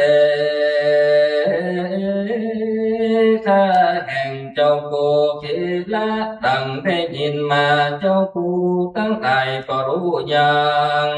ที่แล้วบัวระมวลแห่งสัทธลาสิน10 ปากอันเจริญพระปัจเจกเจ้าทั้งหลายก็กล่าวว่างามมาจานมาตุข้าตั้งใดก็รู้แลสุสิมามนาวะก็กล่าวว่าเตนะหิและมีดังอันเจ้าผู้ทั้งใดจุงบอกแก่ข้าเถิดพระปัจเจกเจ้าก็กล่าวว่ามายังตัวข้าก็บอกก็สอนแก่ผู้กราผู้อื่นอันบ่ได้บวชแต่อาคาพโยจนะแห่งต้านโดยตีแล้วบทมวลแห่งสัตตลาเสนเสปานั้นท่านจุงบวชเลิกส่วนสุสิมาลูกก็รับเอาวาสาผู้ว่าดีแล้วก็บวชนายสำนักแห่งพระปัญเจกเจ้าตั้งใจและอัฏฐานายกะละเมื่อสุสิมาลูกบวชแล้วนานพระปัจเจกพุทธเจ้าตั้งหลายก็กล่าวแก่สุสิมาดาวัดว่าท่านจุงพัมเป็นอย่างว่าอันนี้ก่อนเติดว่ากันแล้วก็สอนยังอาภิสัมมาจริกะวัดด้วยในยะว่าท่านเปิงกุงค่าดังนี้เป็นต้นและโสตัทธาสิขันโตโสสิมาโตนานั้นอันตั้มเป็นในอภิสัมมาจริยาว่าอันนั้นก็ได้ทลัดถึงยังปัจเจกสัมโพธิญาณโดยอันบ่นานสิ่งเดียวก็ด้วยเหตุว่าสุสิมาตัวนี้ผู้ว่าดำมวลโดยโอปานิสัญญาแล้วอันเถิงยังดาพระและยศอันยิ่งจริงพาพบไปนายเวียงปาราณสีตังมวลเป็นพระดุจจะตังมนตนพระจันเป็นปรากฏในพื้นอากาศนั้นก็มีแลส่วนนั้นว่าสุสิมาปัญเจกสัมพุทธเจ้าตนนั้นก็ปรินิพพานด้วยอันก่อนนั้นสิ่งเดียวโดยเหตุภาวะแห่งกรรมอานาคาเป็นบ่อสามใบอันพระปัจเจกเจ้าตนนั้นหากใดกระทำได้อาคาในกาลนั้นส่วนว่าพระปัจเจกเจ้าทั้งหลายก็ดีมาหาจนคนตั้งหลายก็ดีก็กระทำยังสรีระกิจจาเลิกซากทรงสักการแห่งสุสิมาปัจเจกพุทธเจ้าตนนั้นแล้วก็อย่าเอายังท่าตั้งใดแล้วก็ไปตั้งก็ยังสะถูกเจติญาไว้ที่ไกลปันตุเพียงเดสังโฆพระมโนอันนวะสังฆทานตนพ่อก็ขะเนงใจว่าลูกใจแห่งกูก็ไปนานแล้วกูก็บ่รู้ยังประวัติข่าวสารแห่งลูกกูและว่าอันแล้วอันมาไฟไข่หันลูกตนก็ออกจากเวียงดังกาสินตาแล้วก็ไปถึงเมืองปลานาสีโดยลำดับคนดังแล้วก็หันยังหมู่คนและอันมากตาพระสมจุมนุมกันก็กระเดงใจว่าล้อมคนตั้งใจพวกนี้โกปีแม้นว่าคนผู้หนึ่งผู้ใดก็จะ รู้ยังข่าวสารแห่งลูกโกแต่และก็เข้าไปแล้วก็ทำว่าผู้ดูกาลาตันตั้งหลายส่วนว่ามาตาว่าผู้หนึ่งอันชื่อว่าสุสิมาก็มาในเพียงปัลลานะสีที่นี้เด่นเลอาภิแม้นดังเดิมก็ดีตั้นตั้งหลายก็รู้ยังปวัติข่าวสารแห่งมนาวะผู้นั้นอันจันเลอมนุษย์ส่วนอันว่าคนทั้งหลายก็กล่าวว่าพระมดาดูกาลาตั้นทางมาตูข้าตั้งหลายก็รู้และสอนว่าสุสีมานาวาผู้นั้นก็เรียนเอายังไปตั้งสามในสำนักแห่งท่านพรามผู้หนึ่งจบเพศแล้วก็ออกไปบวชลวดการทำยังปาเจกาโพธิญาณเหือแจ้งแล้วก็ได้ปามินิพพานไปแล้วว่าอันสวงสถูปเจติยาอันนี้ก็เป็นที่ตั้งไว้โจธาแห่งพาปัญเจกาเจ้าตนนั้นแหละนาโสโภมิหะเทนาปัญหานิตวาปันติตวาส่วนว่าสังฆธรรมก็มาตียังแผ่นดินด้วยมือแล้วก็ให้ร่ำไรไปมาก็เข้าไปสู่กวางเจติยาอันนั้นแล้วก็ยกลกเอาอย่างยาเสียแล้วก็นำเอามายังใส่ด้วยผ้าสบายเรียดายไทยใส่ในกวางเจติยาแล้วปริโภสิตวาต้านทำก็มาสลงยังเจติญาด้วยดำต้นกันตีแล้วก็ออกกัดตำยังปูจาด้วยดอกไม้ป่าตั้งหลายแล้วก็ปกกลางยังตุงด้วยผ้าสบายแล้วก็มาผูกยังทุกแห่งตนเป็นสัตว์ในไปบนแห่งเจติญากุมทะลูกตนแล้วก็เมื่อสู่เมืองแห่งตนเล่นนาสัทธาสัพพัญญูพระพุทธเจ้านำมายังอาติตาปัตโทอันล่วงแล้วมังกาวะพิขเวดูกาลาภิกขุตั้งหลายตัตตาในกาลนั้นส่วนพระทัตถากันตาอันได้เกิดเป็นสังฆธรรมวันนั้นและติดานิญาตั้งหลายได้หวังเจติยาจุธาแห่งพาปัญเจกาเจ้าตนชื่อสุสิมมาอันพระทัตถากาตะเป็นสังฆธรรมก็ได้เอาเสียแล้วมนุษย์คนทั้งหลายกระทำยังผลตั้งอันไกลได้แปดโยชนาอันพระสัจจากลับต่อแล้วก็กระทำยังผลตั้งราเพียงดิ่งงามแก่พระทัตถากาตาโดยนิสันตาภาลาบุญแห่งกรรมอันเอาญาควังเจติยะเสียนั้นแหละนาว่าลูกะสายตั้งไทยอันทาตัทธากันตาอันเป็นสังฆธรรมหรืออะไรไทยใส่ในควังเจติยะที่นั้นส่วนคนตั้งใดก็เรียลายไข่ยังใส่หนทางอันไกลได้แปดโยจะนักแก่พระทัตถากตาก็ด้วยนิสันตาภรคุณแห่งกรรมอันได้เอาใส่ในกวังเจติยาที่นั่นแล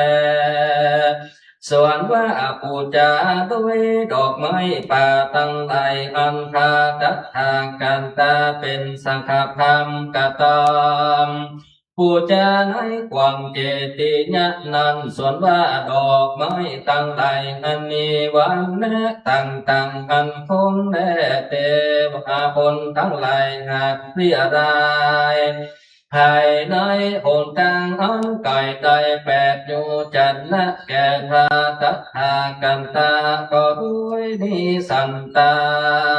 ภาณาบุญอันใดอ่อนยังดอกไม้ป่าปูจาเจติญาตินั่นแหละนาส่วนว่าน้ำนา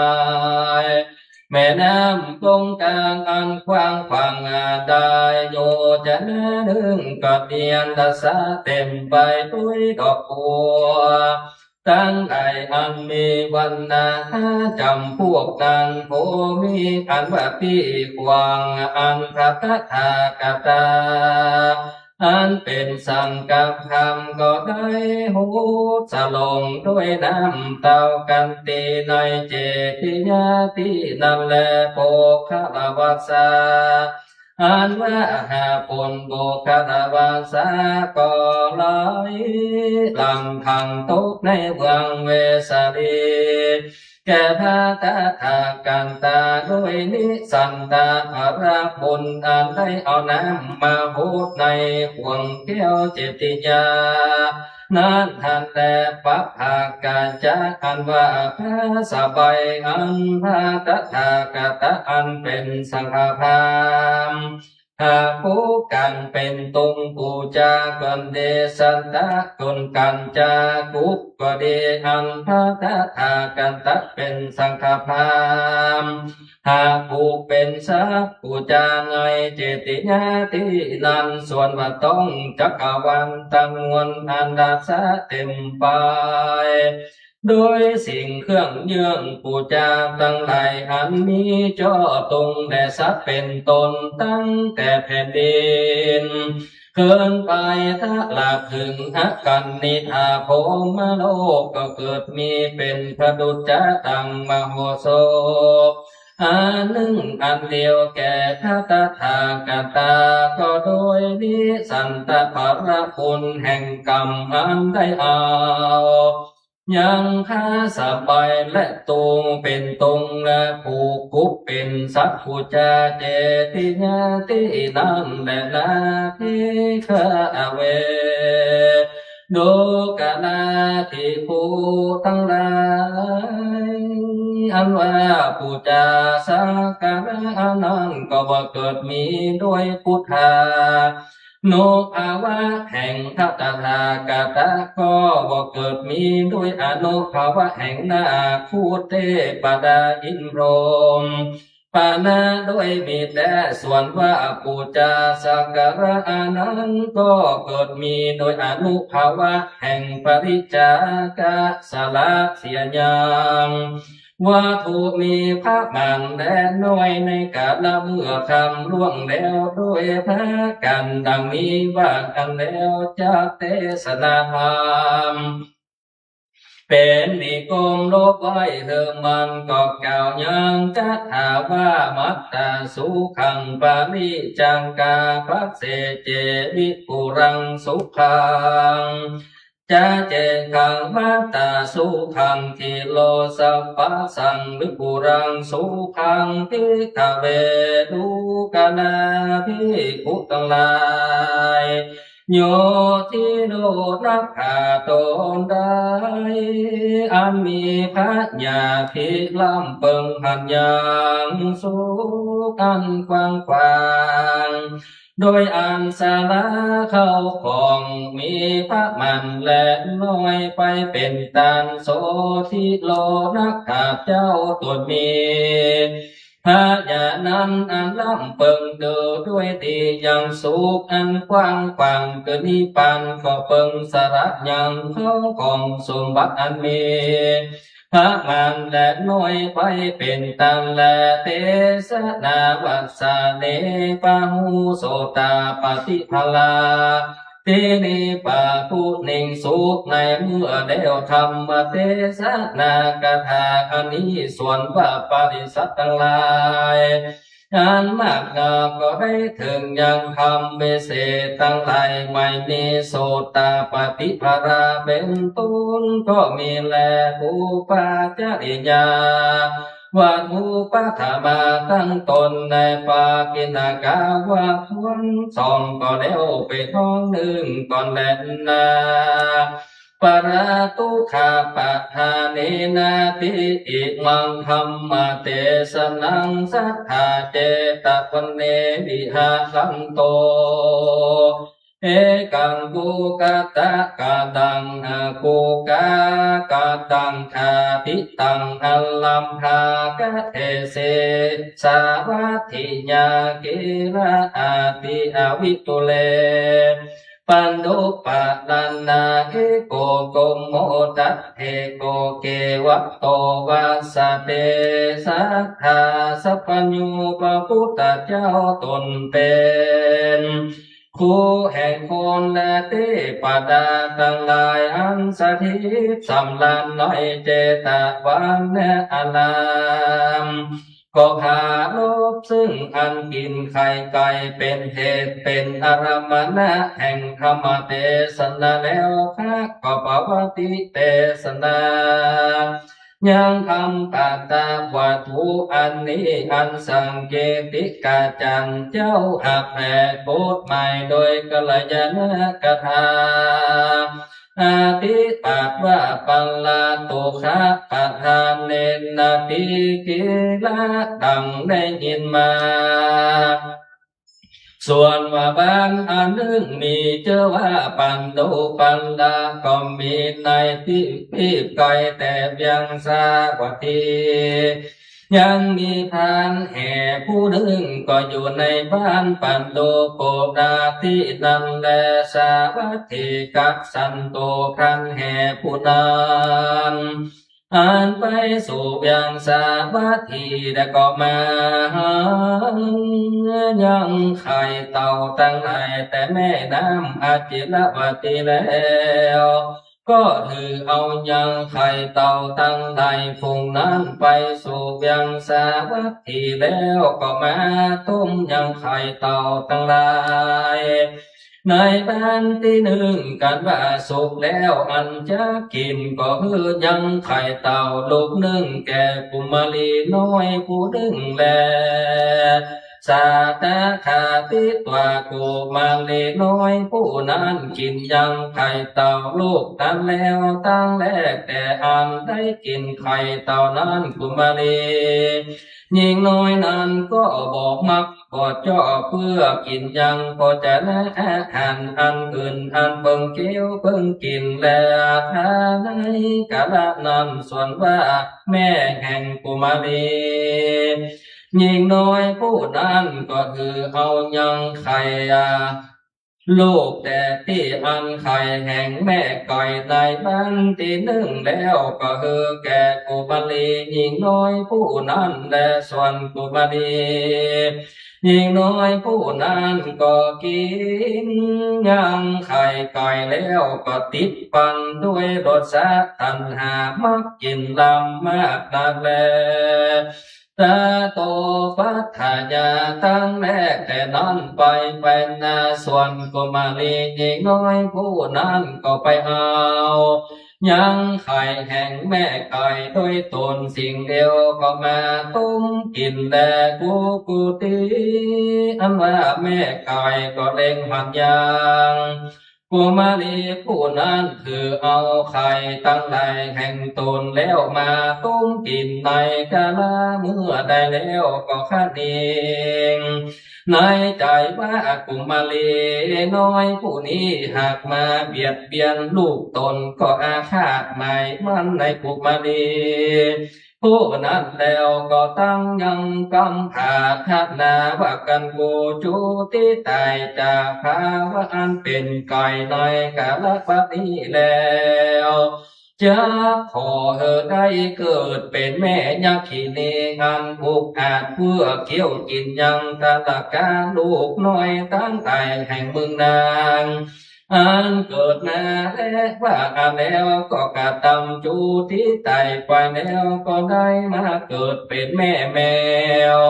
อยู่ในเรือนที่นั้นแล้วอิตาราปีแม้นว่ากุมารีหญิงน้อยผู้นั้นก็กระทำการจูที่ตายแล้วก็ได้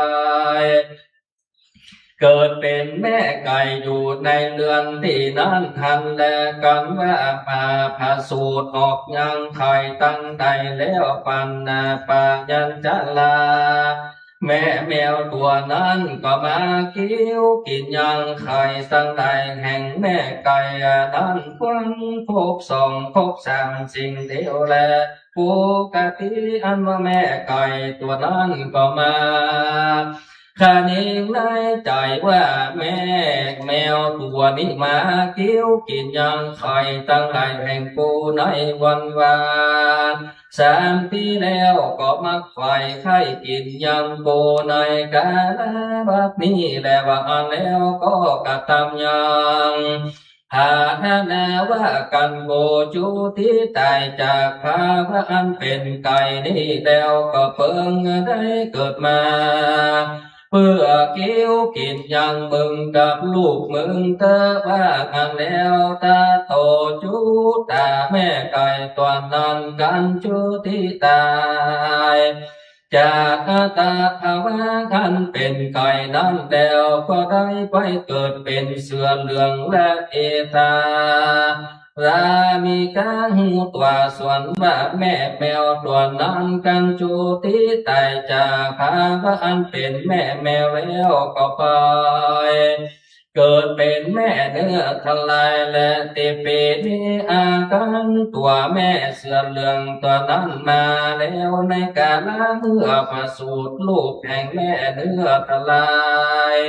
ตัวนั้นแม่เสือตัวนั้นก็มากิ้วมากินยังแม่เนื้อทลายตัวนั้นกับด้วยลูกเนื้อทลายนั่นแหละ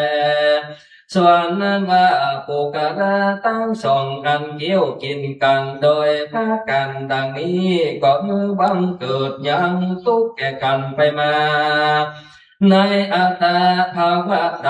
500จะแต่อิกาญาขีนีนุตัวส่วนว่าปุกระผู้หนึ่งตัวแม่ไก่ก็เกิดเป็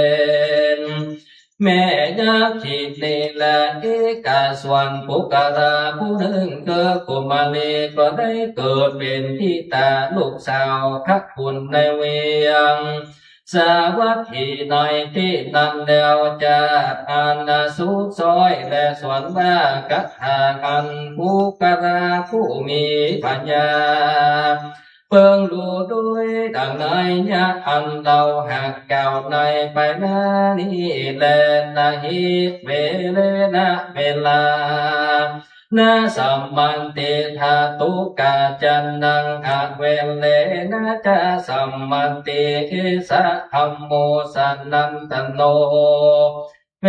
ลานี้อันว่าเวนาตังหลายก็บ่รู้ลำงาโดยอันเป็นเวรแก่กันไปมาน้อยโลกนี้สักขาดและเวลานี้อันว่าเว้นตั้งหลายก็ลำหาโดยอันบ่มีเวรแก่กันและอิสาธรรมโมส่วนภาวะอันลำงับเสียยังเวรนั้นก็หากเป็นธรรมดาแห่งอาจาริยสัพพุริสาเจ้าตั้งหลายละอิทาปานะวัตถุอเนกสัพพัญญูพระพุทธเจ้ากล่าวว่าเวรนั้นก็ล้ำงับด้วยอันบ่มีเวรและส่วนว่าเวรก็บ่ล้ำงับด้วยอันมีเวรแต่ว่าอันแล้วอันจักเทศนายังคำบาลีโจทย์นี้ญาพุทธแก่ผู้กระตั้งสอนคือแม่ยาขีนีละทิตาลูกขกุณนาแก่ก่อเก่ายังคาถาลาปันธกถาว่าปราตุขาปะทานเนนะโยอัตตโนสุขามิสาติเวลาสังกาสัมมาสัพโภเวลาโสนะปะริโมสติดุกนายาคินิโยปุกะโลอันว่าปุกลาคงได้มักยังสุขาสวัสดีแก่ตนด้วยอันคือบังเกิดยังทุกข์แก่ท่านผู้อื่นแล้ว โสภุกะโลอันว่าภุกราผู้นั้นอันเจือจานด้วยอันติดข้องยังเว้นอันกระทำตอบกันไปมามีอันบุติเป็นต้นก็บ่พ้นจากเว้นมากว่าภุกราผู้นั้นก็ได้ถึงยังทุกตัวอันเป็นเที่ยงแต่ดินแลเตสนาวสานิยักขินีติสุสารเนสุปฏิทานยเมื่อแล้วธรรมเทศนากะทางอันนี้ส่วนว่าแม่ยักขินีโตนั้นก็ได้อยู่ในสารณคมตั้งสามแล้วสมตานเอายังสินห้าแล้วก็ได้พ้นจากเป็นละอิตาราปีแม้ว่าทิตาลูกสาวกับคนก็ตั้งอยู่ในโสตาปฏิภลาและสวดธรรมเตสนาอันนี้ก็มีประโยชน์นะแก่ปริสัตทั้งหลายอันมากถึงที่นั้นก็มีและอันตะขาตาวัตถุควรส่งในป่ากินากาวาทวนส่งก็แล้วเป็นห้องหนึ่งก่อนแน่นายามหิกิจจันติอิมังธรรมเทศนังสัทธาภัตติยังเนสัญญาจาติญาวันเนวิหารันโตภัตติเยภิกขุอาราภากะเทสิเตกิลาปะโตกะปันดาเตเนนะอุญญตาอาเหสุงสัทธาสัพพัญโยพระพุทธเจ้าจนเป็นผู้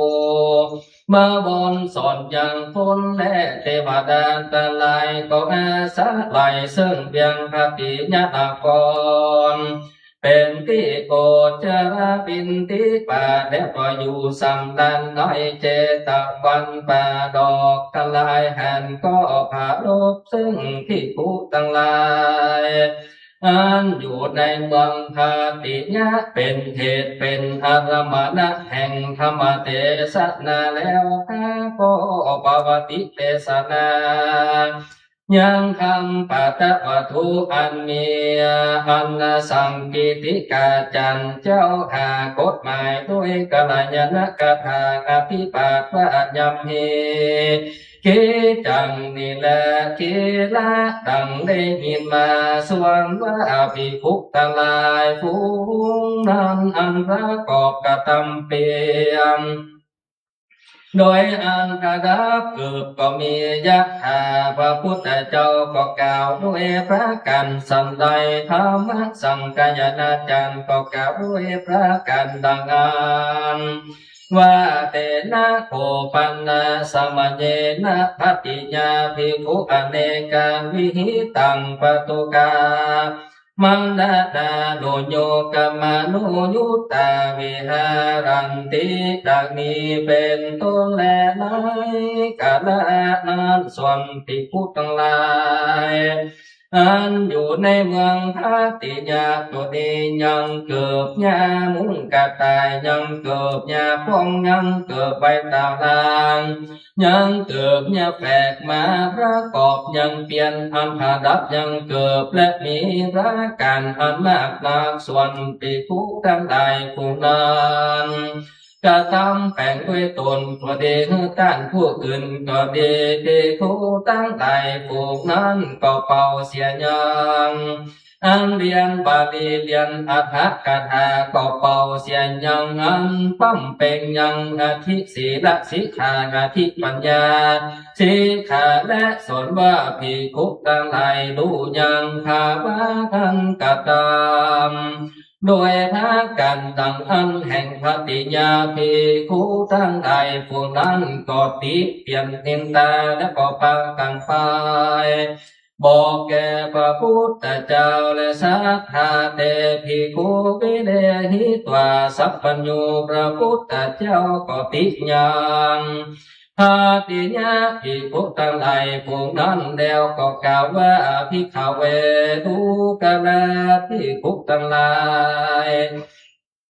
ส่วนอันว่าท่านทั้งหลายมาด้วยกิจอันเปิงกระทำอันหนึ่งแล้วก็ประกอบในกิจอันเพื่อกระท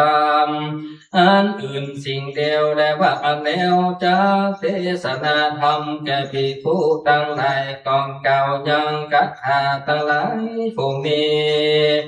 ว่าจำเพกิจจังกะอาตานตาปะวิทังอากิจจังปันนากะละเยลาติอุณนะละนัง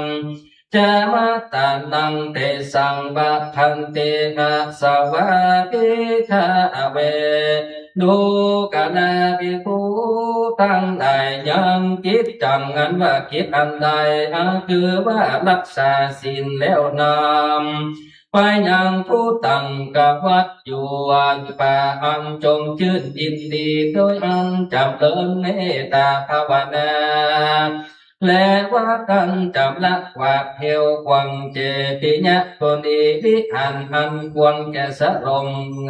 ตั้งกิจจังอันว่ากิจอันนั้นอันสรมทั้งหลายฟูงได้หากทอดบางเสียกิจจังอันว่ากิจอันนั้นแห่งภิกขุมี อันพดาสัพพดับเกิดเป็นตนอันบักควรแก่สัรมฟงไตหักกตามอาสวะส่วนอาสวะคิเตตั้งหลายก็จักจำเดินแก่สรมฟงนั้นอันประมาทลงลืมอันบอกกตำวัดบุรบาทอันยกย่อยังตนด้วยอันมานาอันบ่มีแก่นบ่มีสังมันดังไม้ออกอันตันโปขึ้นตั้งไว้นั่นแลนิสัญจาสุสมาลัทธานิจังกาญกาตาสเตอกิจังเตนะเสวันเตกิเตสาตกาลิปะลินาสัตตานังสัมปัจจานันนังอัตถังกัจจันติอสวาส่วนว่าสติอันลำเปิงถึงยังตนโดยโกธาภาวนาอันปุกละทั้งหลายฟูงอันมีพระยาหากขาลบดีนักเป็นอันเตียงตุเมื่อเตปันติตาส่วนนักขาเจ้าทั้งหลายฟูงนั้นอันมีพระยาก็ว่าเสพติดยังคิดอันบ่เปิงกะตำมีอันผาดาบด้วยสักเกิดเป็นตนมีปกติกะกรรมทุกเมื่อในจิตอันเปิงกะตำมีรักษาศีลเป็นต้นอันเปิงปั้มเปงตั้งแรกแต่กาละอันบวชส่วนบาอาสาวะตั้งหลายถ้าจำพวกมีกามสวะเป็นตนก็ถึงยังอันเสียงแก่ผู้กาลาตั้งใดภูงนั้นมีอันมีพระญาณอันมีสติร่ำเปิงรอดทุกกรรมนั่นแหละนาเตสานาวัสเนเตภิกขุอรหันตาหะเลปาติทาหิงสุสมตานาเปสติกาเตสนาอาโหสิในเมื่อแล้วธรรมเทศนากะอานิส่วนว่าเจ้าภิกขุทั้งหลายผู้นั้นก็ตั้งอยู่ในอรหันตะภละเป็นอรหันตาส่วนว่าธรรมเทศนาอานิเป็นกับด้วยพโยจะนะแก่ปริสัตว์ทั้งหลายอันนั้นลอดมาถึงที่นี้แหละนาภัตติญาภิกขุทวนสามนายปกิณนากาว่าควรส่องก็แล้วไปท้องหนึ่งก่อนแลนามาตาลันติอิมังคามเทสนังสัทธาเจตวันเนวิหารันโตลากุณตะอากาภัตติยาเอลังอาลาภากะเอเสกะเตวะสัมหิสาสัมมาเปหุลาอากันตุกาปิโกสัทธารังติวะอาเนนิสินังอุปสังกามิตวาวกันติตวาเอกมังตังนิสิเตสุสัทธาสัพพัญญูพระพุทธเจ้าตนอันเป็นผู้แก่คนและทิปดา สถิตอยู่ในเจตวันอารามภาลูกซึ่งละกุณฑกะคติยะเห็นเจ้าเป็นเหตุเป็นอารมณาแห่งธรรมเทศนาแล้วก็ปวัติเทศนายังคำปาตะวัตถุอานิอันธรรมสังกาสังกิติกาจันเจ้าหาแผ่ทุกข์หมายด้วยกัลยาณกถาอาทิปากว่ามาตารณิกิกาติวสัมหียังมีในวันหนึ่งสวดว่าอากันโตกาทิกูตั้งหลายอันมากนับเข้าไปใกล้ไวยังพระพุทธเจ้าอันนั่งอยู่ใน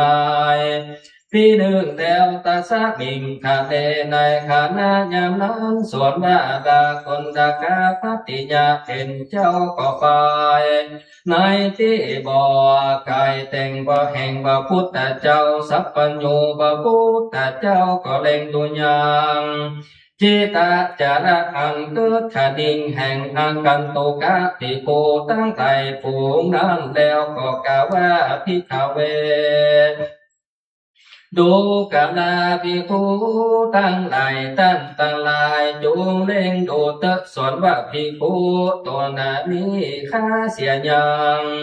พ่อและแม่ตั้งสองแล้วก็บ่มีทุกข์และว่าจะเนพระพุทธเจ้ากล่าวคำเท่านั้นแล้วส่วนเจ้าภิกขุตั้งหลา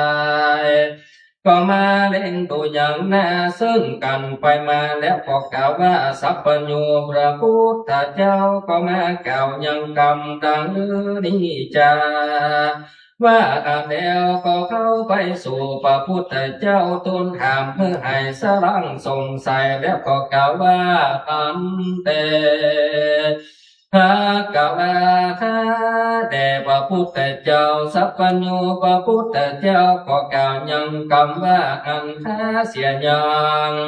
พ่อแม่ตั้งสองนั้นเป็นดังหรือนั้นจะเตสังธรรมังเตสันโตพระพุทธเจ้าก็จักเทศนา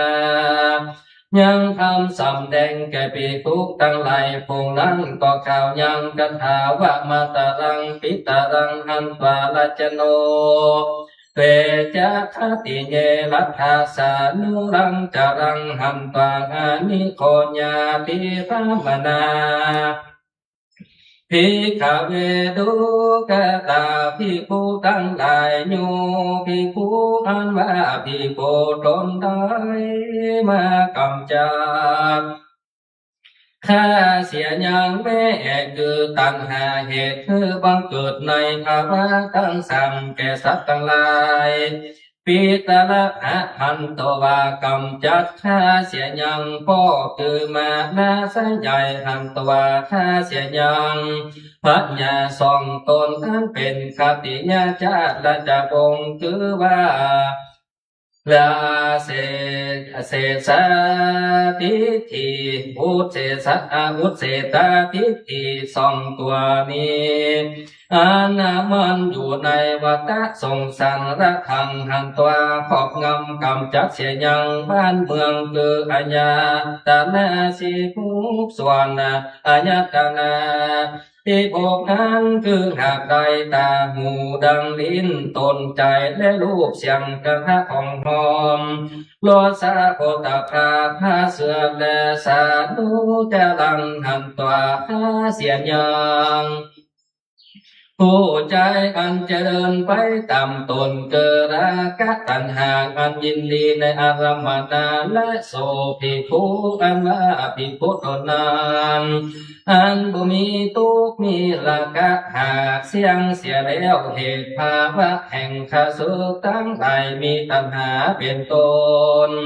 อันที่นาสาวกธรรมหากกำจัดตัดเสียด้วยดาบดังเกี้ยวเกลืออันตาภุกขมกญาณแล้วก็ไปสู่นิพพานแต่นาเตสนาวัสเนเตภิกขุอรหันเตปฏิทักมิงสุในเมื่อแล้วธรรมเทศนาคถาอันนี้เจ้าภิกขุผู้นั้นก็ตั้งอยู่ใน อรหันตาภาระเป็นอรหันตาภาระโคนจุตนตุติยกาธายาปิอุทังปริมาสติสเมวตตาหิสัทธาลากุณดกาภัตติยะเทระเมวะอาราภากเตสิส่วนว่าวัตถุแม่นนายตุติยกาถาทวนสองนั้นก็เสมอเหมือนดังปัตมากาถาเบื้องเก่าเบื้องอันนี้แลตัตตาเหแต่และในกาลนั้นสัพพัญญูพระพุทธเจ้าก็ผ่าลบซึ่งลาคุณดักกาปฏิยะเทระเจ้าสิ่งเดียวเป็นเหตุเป็นอารัมมณะแห่งธรรมเทศนาแล้วก็ปวาติเทศนายังธรรมปัตตปัทุอันนี้อันธรรมสังกีติกาจันทาคุดแวดมากฎหมายด้วยกาลยกถาอาติปัตตวะอมตะลังเอกาสมิงเทวสัมหิยังมีนาวันหนึ่งส่วนว่าอากันตุกาภิกขุทั้งหลายมานาก็เข้าไปใกล้ไว้พระพุทธเจ้านั่งอยู่ในที่อยู่เมื่อบันแล้วก็นั่งอยู่ในที่หนึ่งและตาสมิงคาเตน้อยขณะนั้นส่วนว่าลากุณดากะพัตติยะเห็นเจ้าก็หนีภาคไปที่บอกไก่และสักขาสัพพัญญูพระพุทธเจ้าก็เล็งหันยังอันคุดขัดิงแห่งอากันตุกาภิกขุตั้งใจภูมินั้นแล้วก็กล่าวว่าอภิกขเวดูกาลาภิกขุตั้งหลายท่านทั้งหลายจงเล็งดูเตภิกขุตนนี้ข้าเสียยังพ่อและแม่ตั้งสองก็มีทุกข์และพุทธเตเมื่อลำเจ้าภิกขุทั้งหลายก็กล่าวว่าพระพุทธเจ้ากล่าวคำดังหรือจาว่ากันก็เล็งดูอย่างนั้นก่อนไปมาแล้วก็ทำพระพุทธเจ้าได้กรรมาพันเตพระกวาทาแห่งพระพุทธเจ้าพระองค์หากมากล่าวยังกรรมนั้นชื่อหรือจาธรรมังเทสันโตพระพุทธเจ้าจะเทศนาแก่ภิกขุทั้งหลายฝูงนั้นก็กล่าวว่ามาตารังปิตารังกันตวาลัญจันโนเตจะเสโสทิโยเวยาไวยะปัญจมังหังตวาคาดิโกญาติปามโนภิกขเวดูกาลาภิกขุตั้งหลายโยภิกขุอันว่าภิกขุตนใดข้าเสียยังพ่อแม่คือตัณหามานะและข้าเสียยังปัญญาทรงตนก็ดีอันเป็นเสื้อวงเจือวงสาพรำเกิดสาสาทิฏฐิและอุจเจตทิฏฐิอันเนื่องมันอยู่ในสงสารและข้าเสียยังเสือคงเป็นควรนาคือวิจิกิจสานิวรณะนั้นเป็นเหมือนดังตั้งดวงอันมีพายะเที่ยวไปมานั้นก็ไม่แลโสภิกขุส่วนภิกขุตัวนั้นชื่อว่าธรรมมันมีป่าพระธรรมหากละลอยเสียแล้วบ่มีทุกข์ก็ไปสู่นิพพานเจ้าแลนาเตชะนาวสเนเตภิกขุอรหันตภาละปฏิทาหิงสุเมื่อแล้วธรรมเทศนากถาอันนี้เจ้าภิกขุทั้งหลายก็ตั้งอยู่ในอรหันตภาละเป็นอรหันตาจุตนและลากุณดากาภัตติญาทั้งสี่ในปัญกิปกินากาวาควันสองก็แล้วเป็นห้องหนึ่งก่อนแลสุปาปุทันติอิมังคามเทสนังสัทธาเวลุปเนวิหารันโตตาลุสากาติกาปุตังอลาภากะเทสิลัจจากะหาสังปิงสมาติทิกะปุโตมิสาติทิกาบุโตจาติ เตตะลังกาภิกขุนังตุราธิตันติสัทธาสัพพญูพระพุทธเจ้าตนเป็นผู้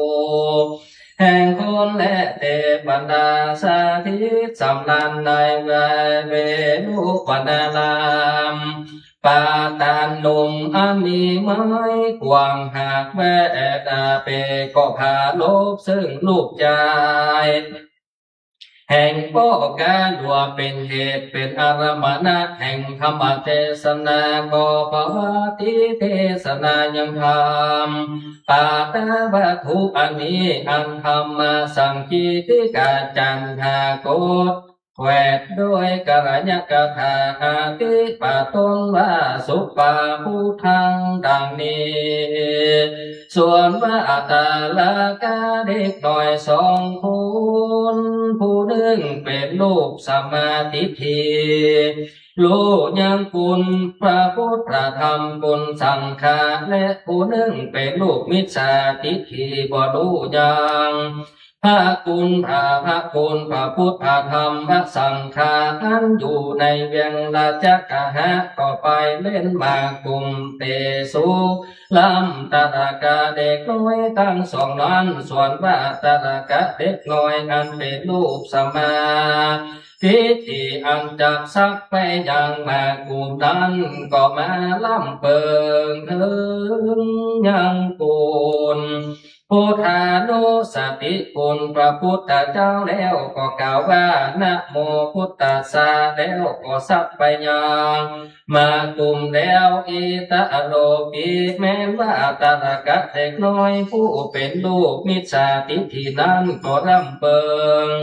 สะพอซึ่งกุลแห่งทิฏฐิตั้งแลแล้วก็ตั้งหลายแล้วก็กล่าวว่านะโมอะระหันตานังแล้วก็สัพพยังมากุมแล้วเตสุรัมตะระกาทั้งสองนั้นส่วนว่าตะระกาผู้เป็นลูกแห่งสมาธิที่ก็แปรส่วนตะระกาเด็กน้อยผู้เป็นลูกมิจฉาทิฏฐิก็ไปกันไปและโสตัสสะกิริยังติสวาสวันตะระกาผู้เป็นลูกมิจฉาทิฏฐิหันยังกิละกิริยังอันกตัมยังแห่งตะระกาผู้เป็นลูกสมาธิที่นั้นแล้วก็ขณิงใจว่าตะระกาผู้นี้ละนึกถึงยังบุญดังนี้แล้วก็สักไปยังมากุมก็แปยังกูหังอันว่ากูปัจจกตรรมยังกรรมอันนึกถึงคนพระพุทธเจ้าอันนี้สภาวะอนันเตว่าแล้วก็ละนึกยังคนในพุทธานุสติคนพระพุทธเจ้าแล้วกะเอกาวิวาสังในกาลนั้นยังมีในวันหนึ่งสอนว่าพ่อแห่งลาตะระกาโลกมิจฉาทิฏฐิผู้นั้นก็แห้งสอดจนยังเปลี่ยนเลมานึ่งแล้วอันจักไป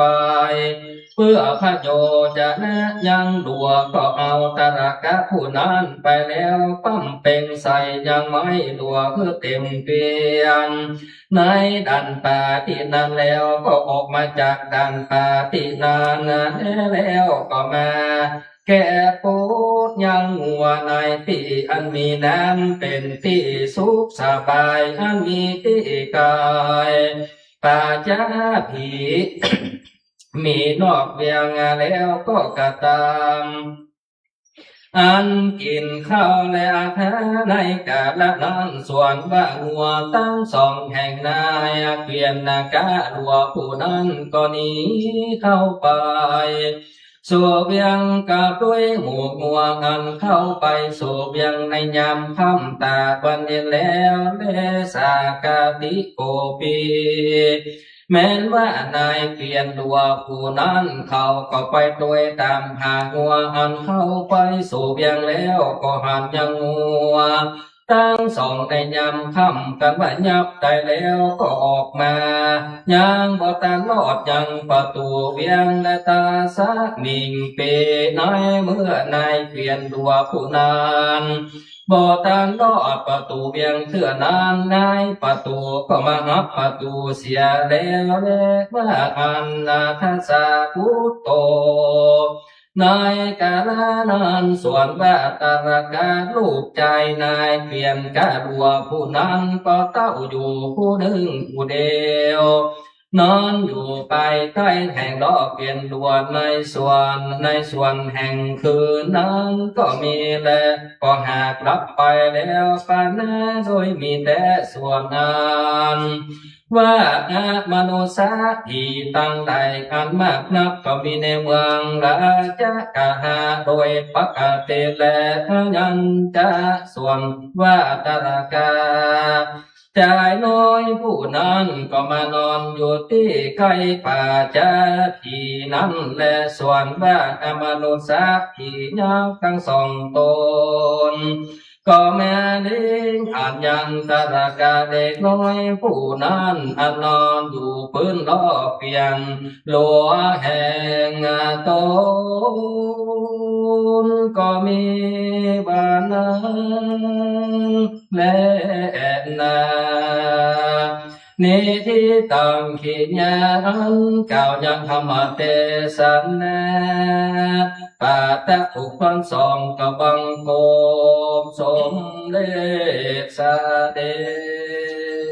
มยังสาธุกลังกะโลมาเสสาธุสาธุสาธุ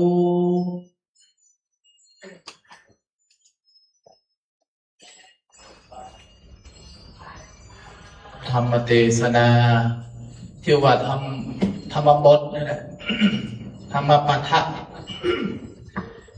ในผูกหนึ่งเนี่ยจะมาอธิบายไปเกี่ยวกับเรื่องก็มียาวจะมีเรื่องพันน้อยเรื่องพันน้อยเรื่องพันน้อยอย่างไอ้เกี่ยวเรื่องสุดท้ายนี่ท่านพระครูอาจารย์พระครูสถาพรพระรังสีเทศนาจบไว้เรื่องละอ่อนน้อยเรื่องโอกาสเขียนละอ่อนนั้นมันกึศถึงคุณพระเจ้าเล่าก่อนเดียวมันอย่างชายนำให้ก่อนแล้วมันรู้อยู่นะท่านทำเดี๋ยวท่านครูก็จะมาสรุปเพื่อฟังตั้งแต่ภูมิที่หนึ่งก็ฝากท่านพระครูสรุปโดยแล้วก็ภูมิที่สองก็ฝากสรุปโดยตั้งแต่นางยักษินีตั้งแต่ปีบากไปกินไข่เต่าไข่อย่างนั้นเวลามีเปิดเลิกวันที่5 โมงอยู่เลิก6 โมง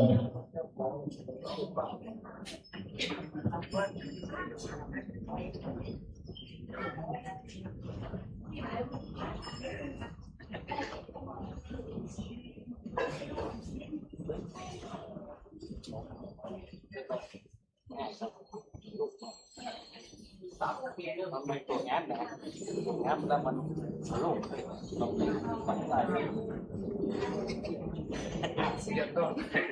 ฝากได้เพื่อนแม่ลองพอแล้วเป็นโลก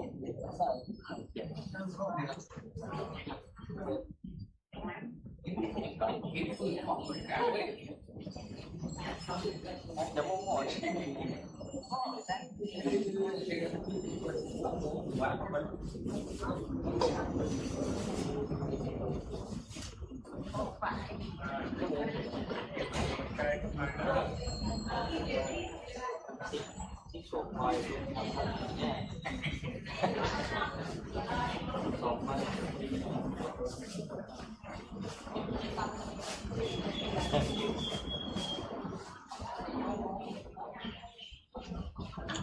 ญาติโยมคนใดจะร่วมปูชากันเทศก็เข้ามาได้เพราะกันสุดท้ายแล้ว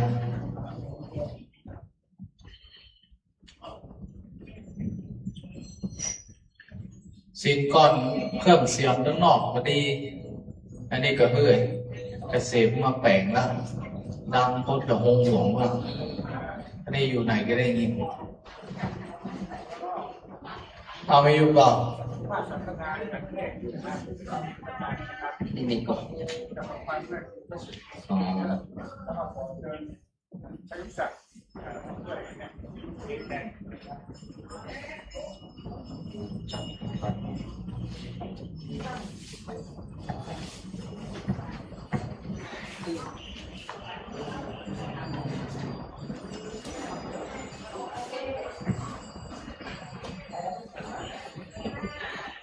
อ้าวละนอกทำปัตตะปูต้นสองเทศไปห้องลืมไปตัวห้องมันได้จำหมดนะเนาะสถาก็ประจำองค์เทศก็ประจำเท่าใดมันคาดพระครูมันอยู่กลางในประจำกันแต่มาประเทศนี่มันเทศประทุเทศไปด้านหน้าเดินลืมเรื่องไปเนี่ยต้อง2 รอบ 3 รอบก็โดยสรุปเนื้อหาสาระโดยย่นย่อเนาะบางบทบางตอนนี่กับในการที่ผูกที่2ที่ธรรมภาพได้เทศจบไปนั่นกับในเบื้องต้นตอนที่ชาวบ้านชาวเมืองเทวบุตรเทวดาพุทธนาคอินทราพรหมได้นำเครื่องสักการะบูชาพระพุทธเจ้าเนี่ยก็บางตนบางองค์บางที่เขาว่าเกิดด้วยอนุภาวะเนาะอนุภาวะหรือว่าเกิดด้วยอิทธิปาฏิหาริย์ของพระพุทธเจ้าอิทธิปาฏิหาริย์ของนาคอิทธิปาฏิหาริย์ของพญาอินทร์พญาพรหมเทวบุตรเทวดาในธรรมปัตตานี้อันที่จริงเพิ่นกล่าวไว้ว่าทั้งหมดทั้งมวลที่เกิดขึ้นเนี่ยบัดได้อิทธิปาฏิหาริย์อย่างทราบอย่างหากเกิดแต่บุญบารมีหรือว่าภรนิสัตตภละอานิสงส์อันได้บริจาคสละตามอย่างวัตถุสิ่งของวัตถุอันใดอันหนึ่งจะน้อยจะนักนั้นก็เป็นอย่างเรื่องไว้ในชาติก่อนๆลงแล้วอย่างยกตัวอย่างเอากันง่ายๆเลยหลวงปู่เขาเนี่ยเวลาหลวงปู่จะไปที่ไหนเนี่ยเพียงขอเพื่อศรัทธาชาวบ้านได้หูข่าวก็หลวงปู่จะไปแล้วโทษแห่กันไปปรับไปแต่งที่ไหนมันพกที่ไหนมันบางทีกับปั๊บไปเที่ยวกันเพราะหลวงปู่จะมาเมตตาทำพิธีนั้นทำบุญนั้นทำงานนี้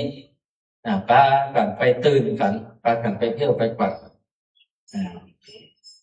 จะไปที่ไหนก็จ้างกับเป็นที่เจ้าบ้านแตกตื่นกันอย่างสมัยก่อนเขาบอกว่าเนี่ยครูบาเจ้าศรีวิจัยอยู่ดีครูบาขับปีอยู่ดีนะจะไปหน่อยนะครับป้ากันไปเที่ยวไปทานน้ำต่างที่มันเป็นม่วงเป็นลูกกระทบที่มันดอนกับฟูดบอกซ่องหินซ่องทรายซ่องอย่างมาถมมาแปลงทั้งระดับเรียงงามจะได้แห่ครูบาอาจารย์เข้าไปที่ห้างที่นี่ทั้งมันม่วนมันงามอย่างนี้เป็นต้นเพราะนั้นสิ่งโมนี้บ่ได้เกิดด้วยอิทธิปาฏิหาริย์ของใครแต่เกิดว่าภาวะนิสันตอานิสงส์นี้จะทำปัตตะกล่าวไว้ที่เตโจตะกี้ก็คือว่าการที่ได้สละเป็นตามเข้าของสมบัติทีนี้ได้ทำกล่าวว่าเป็นจะได้ถึงมีอานิสงส์เช่นนั้นกับเพราะว่าโดยเนื้อหาเรื่องก็คือสังฆพราหมณ์เนี่ยมีลูกคนหนึ่งเนาะกับลูกอายุได้16 ปีแล้วก็ว่าใครไปห้ามไปเรียนในธรรมเรียกว่าศาสลาศีลหรือว่าศาสลาศิลปคุณก็คือไปเรียนหนังสือนั่นแหละเนาะมันจะไปเรียนคาถาอาคมอย่างกับใครไปเรียนศึกษาแต่สำนักต่างๆกับสังฆพราหมณ์แบบพ่อกับทุกไปอนุญาตให้ไปต่างๆก็เลยบอกว่าให้จะไปกับเพื่อไปหาสหายของพ่อที่ในเมืองอันก็จะแปลว่าจะสั่งสอนคือสุสีมาหน้าว่าหรือว่ามานบลูกของสังฆธรรมแล้วก็ไปตามที่พ่อบอกแล้วก็ไปพักใส่พรามผู้เป็นสหายของพ่อเนี่ยก็ไปเฮียนจนเสี่ยงอย่างไรเถอะเนาะต้องการสอนจนเสี่ยงแต่ว่าการห้ามการเฮียนนี่มันมีที่สิ้นสุดเนาะสถานต่างๆเนาะมันมีที่ตึกนะเห็นปัตตานากับมีอยู่ที่กับเขาว่าเขาโมอีปัตตานาเปิ้นฮู้แล้วเขาก่อนเขาว่าเขาเก่งแล้วปัดเก่งแล้วเขาก่อนมีอยู่อย่างบางคนก็เรียนไปถึงอายุนับก็เรียนอยู่ดังนั้นการทำการเรียนศึกษาก็มีที่สิ้นสุดก็มีอันที่จะจบจะสิ้นเรียนไปแล้วอย่างนี้อย่างไรก็บ่แล้วใจกับไปถามอาจารย์ว่า มีไผ่ห้องที่ไปเงินกลับด้วยแล้วสิ้นสุดหรือว่าจบพลมวลเลยเนี่ยที่จบแต่เลยยังมีก่อนอาจารย์นั่นก็บอกว่าอย่างนั้นกับพุ่นไปหาพระปัจเจกกับพระเจ้าพุ่นเป็นลูกศิษย์พระเจ้าพุ่นไปพุ่นปัญญาสอนเธอเปิ้นหูนี่เนาะสุสีมากนะว่ากับบอกฟังไปเลยอะถ้าไปเรียนให้หูกับไปถึงที่พระปัจเจกกับพระเจ้าทั้งหลายประทานเนี่ยท่านรู้สภาวะที่เสี่ยงที่สุดบรมวลของการเรียนสิบประคุณนี้ตั้งหลายกันพระปัจเจกตั้งหลายก็บอกว่าหูกันอันขอสอนเรื่องกรรมแต่ว่าถ้าจะสอนก็จะสอนสิบจะสอนเนี่ยสอนคนอื่นมาสอนถ้าจะสอนมันต้องมาบวชก่อนต้องมาบวชก่อนถ้าบวชแล้วถึงจะสอนนั้นการศึกษาขั้นเรียนที่จะถึงที่สุดของที่สุดที่จะให้ตัวเก่าหลุดพ้นจากอย่างต่างๆได้ก็จะต้องมาศึกษาแต่ก่อนสูสีมานะมาแล้วว่าในกับโต๊ะลงเอาบวชกับบวชเพราะว่าให้ศึกษาให้รู้แต่เมื่อบวชแล้วกับพระปัจเจกพระเจ้าทั้งหลายก็คือสูสีมะมันนะว่าเนี่ยปฏิบัติวัดอันในการที่เป็นจริยวัดที่ระเบียบเรียบร้อยวัดต่างๆที่สมควรที่ประพฤติปฏิบัติของสมณะนักบวชเมื่อปฏิบัติไปแล้วกับสูสีมะมันนะว่าปัจเจกนี่กับผู้มีปัญญาก็ศึกษาข้ามเรียนไปจนได้บรรลุสำเร็จเรียบร้อยแล้วก็แต่ว่าอายุสั้นอยู่ได้บุญเมือนก็นิพพานหรือว่าตายไปนี่เมื่อตายไปแล้วก็ชาวบ้านชาวเมืองพระปัจเจกทั้งหลายที่อยู่ตัวท่านชาวบ้านชาวเมืองทั้งหลายก็มาการเลือกแทรกส่งสกัดได้ปัดตั้งสถูปเจดีย์เอาไว้ทีนี้หลังจากท่านมากับพ่อเนาะสัพพะพามไปลูกโกไปเมินแต่ว่าให้หันหน้าหันตากับปากสกรรมหมูข้าวสารซักอย่างก็ออกจากเมืองมาซอกโดยหาพอมาถึงแล้วก็ปะถามตลาดถามเจ้าบ้านเจ้าเมืองตลาดก็ปะตัดตีคนจุมนุมกันที่สถูปท่านก็เข้าไปถามว่าท่านทั้งหลายพอจะรู้จักมานวะชื่อว่าสุสิงห์มากก็ที่เลยเคยเข้ามาในเมืองที่นี้พระปัจเจกเจ้าเมืองตลาดก็บอกว่ารู้ว่าท่านได้มาศึกษาห้องเรียนที่นี่แล้วก็ได้มาบวชแล้วตอนเนี้ยท่านได้นิพพานตายไปแล้วเนี่ยสถูปที่ตั้งนั่นคือสถูปที่เก็บลัทธิเก็บสถูปของพระปัจเจกเจ้าตัวนี้พระสังฆพราหมณ์มันเป็นพ่อก็ร้องไห้เสียอกเสียใจว่าลูกตัวเก่าตายไปแล้วบ่ได้หันหน้าสักคำหันกษัตริย์เจดีย์ก็เข้าไปในกองเจดีย์ก็ไปหาหญ้าขึ้นก็ลบหญ้าเที่ยวหญ้าออกแล้วก็เอาผ้าสบายเนี่ยไปโป๊กทรายมาเอามาไล่มาเลี่ยมาลายมาลบมาแปลงที่บริเวณสถูปมันเรียงมันดีมันงามแล้วก็เอาดอกไม้ป่ามาบูชาหาได้ที่ไหนเอามาบูชาแล้วก็ฉลองสถูปท่านด้วยน้ำต้นกันตีที่จำไว้เอาผ้าสบายของตัวเก่านะตัดแป่งตุงบูชาเอาคุกมาแป่งชัดบางสถูปเจดีย์รูปตัวเก่าเนาะแล้วก็ปิดไปนี้ด้วยสัตตะพระตะเอียนะตะเอียเมื่อพระพุทธเจ้าเราได้เกิดเป็นสังฆทานอันนี้ส่งเหล่านี้ก็เกิดขึ้นอย่างที่กล่าวไว้บนต้นก็คือหลังจากที่ลงจากเรือมาแล้วเนี่ย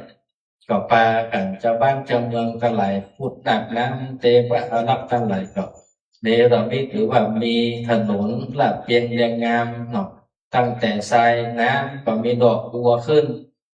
บนอากาศตั้งแต่พื้นอากาศจนถึงตั้งรูปมีเจ้ามีตรงเศรษฐทัศน์วัดดาวจามอนบูชากับเพราะว่าอานิสงส์เนี้ยอ่านได้ลบหญ้าในกองเจดีย์ได้เอาทรายใส่กองเจดีย์ได้แป่งจ้อแป่งตุงบูชาสถูปเจดีย์ได้แป่งชัดบูชาสถูปเจดีย์ของลูกปู่เก่านี่ก็คืออานิสงส์พระสันตะแม้แต่ว่า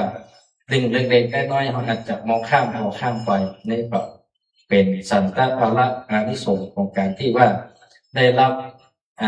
สิ่งที่ดีๆทั้งหลายอย่างเขาท่านทั้งหลายเหมือนกันนะอันที่เขาได้กินได้อยู่ได้สุขสบายถึงวันนี้ก็เพราะว่าย้อนว่า พละอานิสงส์เก่าเนาะที่เราได้สะสมไว้ ได้มีครอบครัวได้มีเงินมีทองพอใจอยู่ดีสบายก็เพราะว่านี่สันตพละอานิสงส์อย่างว่าที่เราได้ทำไว้อันคนที่คนร่ำคนรวยมีเงินจนเหลือใจอันนั้นก็เพราะว่าได้สะสมมาก่อนเพื่อถึงได้เนาะแต่เราปัจจุบันนี้ก็ต้องสร้างเนี่ยถ้าไม่ใครรวยเหมือนเพื่อนก็ต้องสร้างตั้งแต่ปัจจุบันประเดี๋ยวนี้ไปเพื่อว่าสิ่งนี้มันจะเป็นเครื่องสนองแก่เราในหลังจากที่เราได้รักสังขารไปเกิดในมาภพภูมิใดภูมิหนึ่งก็พละอานิสงส์ที่เราได้ทำเนี่ยมันก็จะมาตอบสนองเราอย่างที่ว่าพระผู้ใดเจ้าเราไปเมื่อได้เกิดเป็นสังฆทานนั้นก็ได้แค่ว่าไปลดหญ้าในโพรงเจดีย์สิ่งเหล่านี้บ่ได้เรื่องเล็กๆน้อยๆที่บ่ได้ก็ได้สันตพละอานิสงส์ไปทางใดครับมีผู้ที่จะคอยดูแลอุปถัมภ์อยู่สม่ำเสมออย่างบัณฑิตนักปราชญ์ครูบาอาจารย์เฮาทั้งหลายอย่างที่ยกตัวอย่างหลวงปู่เฮาประมาณกันน่ะหลวงปู่เฮานี้ด้วยบุญบารมีด้วยบุญของตัวหลวงปู่ทั้งหมดทั้งมวลก็ได้ไอ้ที่ปฏิหารอย่างสักอย่างเนาะก็ทางใดก็จนเท่าประเดี๋ยวนี้มีลูกศิษย์ลูกหาไปทางใดก็มีคนกราบไหว้บูชาครูบาเจ้าศรีวิจัยเหมือนกันอย่างเขาถึงมีกราบไหว้แล้วก็เคารพนับถือตั้งแต่ประเดี๋ยวตั้งก่อนจนถึงประเดี๋ยวนี้รุ่นลูกรุ่นหลานเขาก็ยังรู้จักอยู่กับข้ออย่างเพราะบุญบารมีที่บรรสะสมพระองค์หลวงปู่ครูบาได้สะสมพระเจ้าได้สะสมไว้จึงมีจนถึงวันนี้ถึงแม้แต่ไม่ได้ลูกหลานก็ยังศักดิ์สิทธิ์อยู่อย่างนอกโดยความเชื่อด้วยความศรัทธาเพราะนั้นอันนี้เป็นสิ่งที่บังเกิดขึ้นในคำปฏิบัติในเบื้องต้นส่วนอันที่สองเกี่ยวในเรื่องของการที่ละอ่อนไม่ยิงนั้นไปกินไข่ก้อยมันไข่ก้อยไข่เต่ามันถ้ามันลำเนี่ยหมูนั่นก็ไม่ได้กินเลยหมูพานแห่หรือว่าหมูหาป่าเนี่ยมันได้ไข่เต่ากันเนาะได้ไข่เต่ามันก็ต้มกับกินแล้วก็เอาไข่เต่า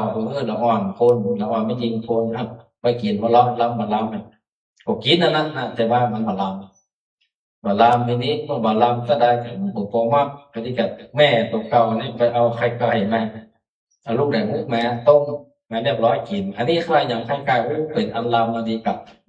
ไปหลงในรสชาติของไข่ต้มคือว่าไข่ไก่ต้มก็นี่ก็เอาย่ามละปะไข่ที่ไหนมาได้เปียต้มไข่แม่ไก่กันละไข่มากับก็เปียไปต้มเนี้ยมาได้ลูกมาได้เกลือลูกมาได้ฟักสักคำเองลักษณะนี้แม่กลายเป็นเล็กโคตรเลยโอ้อย่างนั้นนั่นเหลือแต่ละมอนตัวนี้ไข่มาก็เอาไปต้มกินไข่มาก็เอาไปต้มกินโคตรก็เลยตั้งกรรมอธิษฐานโคตรเป็นหมายว่าแบบเพราะจะขอให้เกิดแบ่งจัดเนี่ยจะเป็นยักษ์ศีนีหรือว่าเป็นสัตว์ใดๆเนี่ยมาเคี้ยวมากินตัวละอ่อนเนี่ยตึงเพิ่งมาเสี่ยงไปนี่เมื่อเป็นอย่างนั้นเนี่ยด้วยความอาฆาตในจิตอนาคาตก่อนแป้งกลายก็เลยเกิดเป็นแมวเนาะอยู่บ้านท่านส่วนละอ่อนไม่ยิงนอนก็เกิดเป็นก้อยอยู่บ้านท่านมากันนะเอาแปลว่ากันตีกินกันเลยกินตึงก้อยกินตึงลูกกินตึงไข่เรียบร้อยแม่ก็โคตรมากพอได้เกิดแผ่นชาติจะเป็นเสือบางจะเป็นสัตว์ที่โหดร้ายที่มาฆ่ากินลูกของลูกให้แม่แมวตัวเนี้ยมันเสี่ยงความหมดเกิดว่าเจ้าเขาลูกของแม่ยิงน้อยนั้นก็เกิดเป็นเสือเหลืองแม่แมวนั้นก็เกิดเป็นกวาง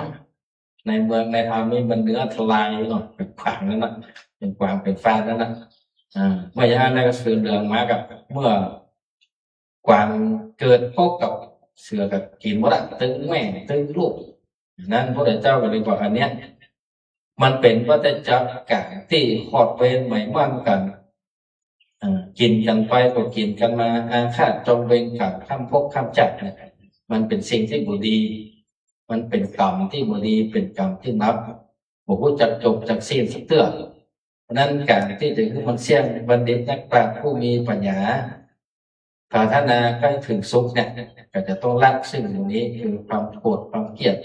โกรธเวรหมายมั่น ควรจะทำได้ก่อนแล้วไปมาผมสร้างเวรสร้างกรรมมาแล้วกันประหยัดมันต้องไปตื้อเวรขอดเวรหมายมั่นกันว่าโคดให้กันแล้วอาฆาตจองเวรกันมันเป็นสิ่งที่บดีไส้กันไปก็ไส้กันมาถามว่าปัจจุบันนี้มีก็มีนะมันจะบ่มีเนาะกับปัจจุบันก็มีไส้กันไปกันไส้กันมาสังคนสังเตกับพี่น้องกันแท้พี่น้องกันก็ทะเลาะวิวาทกันขอดเวรหมายมั่นกันวันแล้วมันจบสักเตือนยาวปฏิทินเนี่ยเสี่ยงเข้าเสี่ยงของปฏิทินโอนสรุปมันคือเสี่ยงกับเสี่ยงแล้วก็เสียกับเสียเพราะนั้นเวรพระเจ้าทรงเทศนาว่าเวรจะระงับได้ก็คือการที่บ่จงเวรกันส่วนเวรที่บ่สามารถที่จะระงับได้ก็คือเนี่ยอาฆาตจงเวรกันไปอย่างเงี้ยนั้นถ้าบัณฑิตนักปราชญ์ผู้มีปัญญา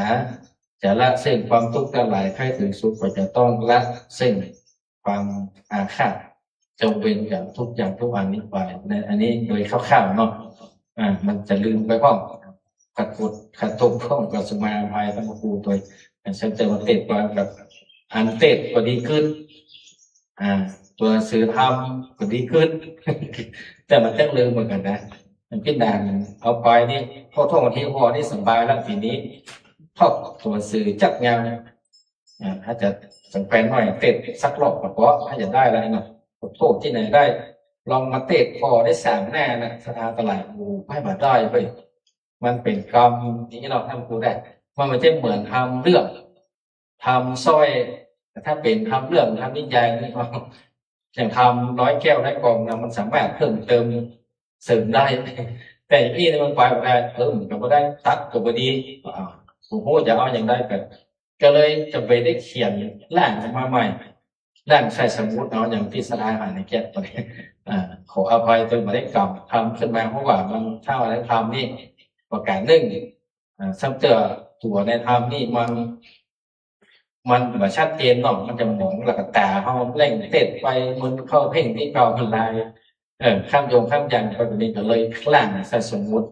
ได้2 วันนั่งเขียนไปแต่แล้วเต็งจนแล้วแล้วก็มันจะได้อวยหนึ่งมันกับศรัทธาเขาฟังมันก็จะแบบอึดอัดเนาะว่าโดนแบบอึดอัดนะแล้วเอาเตะมันก็จะจบไวกว่าแต่ถ้าอย่างนั้นมันนานจบโอ้มันไปตั้งหน้า2 ปีหลัง3ไม่นานมันก็จบมันก็เลยว่าต้องเปลี่ยนวิธีต้องเอามาคล้องที่สูงเท่าที่จะคล้องได้ศรัทธาฟังอึดอัดโดนก็ได้แก่ไข้ปิ๊กบอกไข้ปิ๊กอย่างไอ้เขาบอกไข้จบมันก็บ่จบสักเทื่อก็เลยต้องหาวิธีที่มันง่ายที่สุดแล้วก็ไปได้ที่สุดก็เลยต้องนั่งเขียนให้ใส่สมุดทำการเนาะเป็นบางปีก็ไม่ได้เขียนบางปีก็เต็มม้วนลงท่องเตะเดียวได้ละเนี่ยแต่บางปีก็เอาน้อยบางปีนี่เพราะนั้นอาจารย์ก็เอาไปนี่โมรัสสีจะไปยากขนาดแต่ว่าเขาไปอ่านแล้วลงอย่างนี้ตัวหนังสือบางตัวนี่บางครูบาอาจารย์บางตนบางองค์พวกน้อยพวกนานบางคนที่ไปเขียนทั้งตัวก็เขียนมาให้งานแต่อ่านง่ายบางตนบางองค์ที่เพิ่งเขียนง่ายแต่ว่าอ่านยากกว่านี้นะทั้งหลายอย่างก็เป็นตัวเมืองนี่มันใจแบบสมัยเก่าเนาะสมัยเก่านี่มันภูมิมันเฮียนมันถนัดมันเขียนออกมาแล้วก็มันเป็นการลองภูมิกันด้วยเนาะลองภูมิกันแต่ก่อนตอนครูบาก็ดูฟังว่าเป็นพระเนนอยู่วัดเดียวกันแต่ก่อนเป็นธรรมบาลานนู้นละคนนั้นเขียนภูมิคนนี้เขียนภูมิแล้วคนนั้นเขียนเอามานี่คนนี้เตะคนนั้นเขียนคนนั้นเตะเขาพอจะเตะได้ไม่ได้อันเขาก็เอาละแต่พ่องกับเตะได้พ่องกับเตะไม่ได้พ่องมาเขียนคนละแบบมาเขียนคนละแบบนะอันนี้กับครูบาอาจารย์บัณฑิตนักปราชญ์คนเขียนทักษะไว้กับสืบต่อมาลงเราเนี่ยจะมีที่นี่ทีเดียวนะเนาะที่อื่นค่อยมีละทำใบลานนี่นะคนเขียนก็บ่มีคนทักษะก็บ่ค่อยมีละมีหมดนักเป็นพระราชจำตองมามีผู้ปีกับท่านอาจารย์และครูเป็นการนิมนต์ผู้ปีไม่นานเรียนแต่วันนี้มาตอนเข้าไปเนี่ยแต่ก็ลึกตึกตั้งไปตอนนั้นไปตอนนั้นแต่ไม่ได้ท่องมันอินกันนะเนาะถ้าเราไม่ได้ท่องนี่มันบอกใครมั่นใจศรัทธาทั้งหลายทำใบลานนี่นะถึงมันยังเทียมในงามแต่ละการแจ้งต้องได้ให้สักรอบถ้าได้ทวนสักรอบนี่มั่นใจละเพราะว่ามูลบาทที่เนี่ย มันฮิตที่ไหนมันแก้ในจากมูลละแต่ว่ามันได้ควรเลยนี่บอกให้มั่นใจเลยขึ้นเวทีกับแบบผมมั่นใจผมมันขาดจากครูบาอาจารย์เพื่อฟังของผมขาดเนาะนี่ก็จะมีห้องนะสุบาลี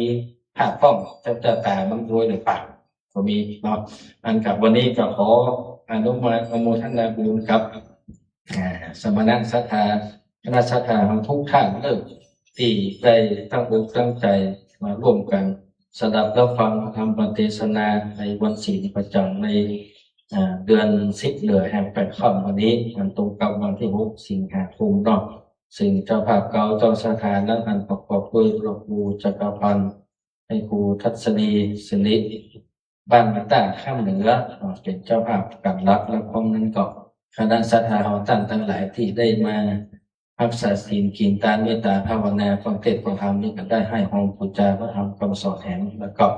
ไปนานนั้นก็มีพระเดชพระคุณหลวงพ่อ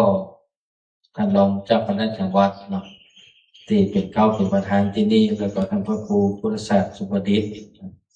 เป็นเก้าในเรื่องของการดูแลรักษาขนบธรรมเนียมประเพณีเทศธรรมพื้นเมืองนี้นำขอบุญกุศลอานิสงส์ที่สมณะศรัทธาและมุลศรัทธาต่างทั้งหลายได้กระทำแล้ว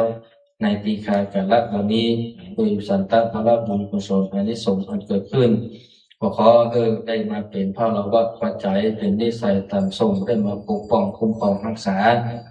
มีความสุขความเจริญความร่มเย็นเป็นสุขและได้ร่มบารมีธรรมขององค์สมเด็จพระสัมมาสัมพุทธเจ้าได้อยู่กินดูจาการรักษาศีลเมตตาภาวนากรรมถูกพระพุทธศาสนาสืบไปแต่หน้าแม้มีกรรมกรรมหาคณาของท่านเจ้าสมณะศรัทธาและมูลศรัทธาทั้งหลายมีโดยประการสันใดสมินจันตุก็ขอในวันอุดมสมสารวุฒิจุกย่อมจุกประการนั้นจงจะมีอย่างหนึ่งแต่ดีผียะถาวาริบังอาภูตาปริภุเรนติสังฆนังเอวะเมวะจิตโตหินังเปตานังปุกปติจิตังบริตังคุหังคิปะเมสมินจันตุสัพเพปุเรนตุสังกปะจันโตปนะระโสยะถามณีโชติระโสยะถาสัพพิติโยวิปัสสันตุสัพพะโลกโควินาศตุมาเตภวะตุนทรโยสุขีเทคายโยโภภวะอภิบาตานะเสริสาริจังพุทธาปัจจายโนจัตตารุธรรมาวัฏันติอายุวันโนสุขังปะลาธุสาธุสาธุปฏิฟังจะเป็นเลย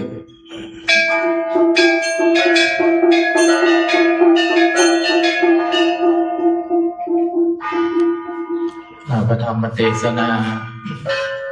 ธรรมปาฐะบุคคลหนึ่งก็ได้ถึงแก่การอวสานจบลงไปเทศนาโดยท่านพระครูสถาพร พัฒนารังสี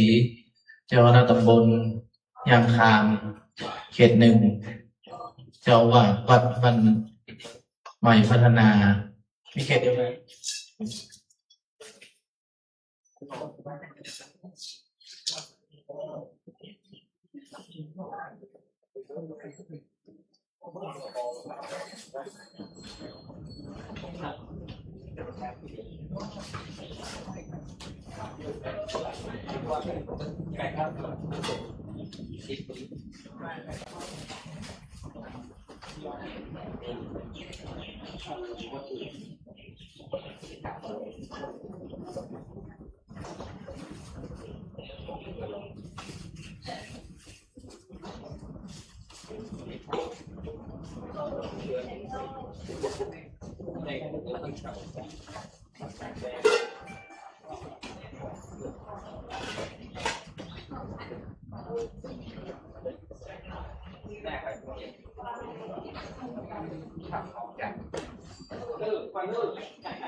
ครับล่างฟังไปเด้อไอ้นิดมาลังเพชรก่อน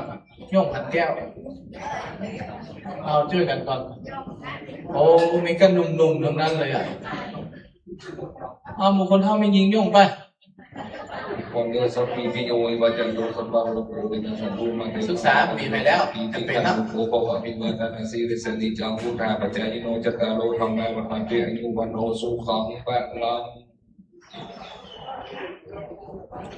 ไม่ใช่นะไม่ยุ่งไม่ได้ยุ่งไม่ได้ยุ่งเอาละจำเป็นแล้ว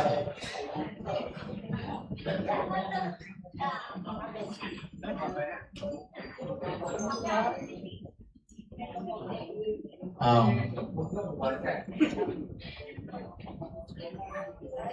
สีหน้าทั้งมีปัจจัยเอามึงไม่ยิงย่งแล้ว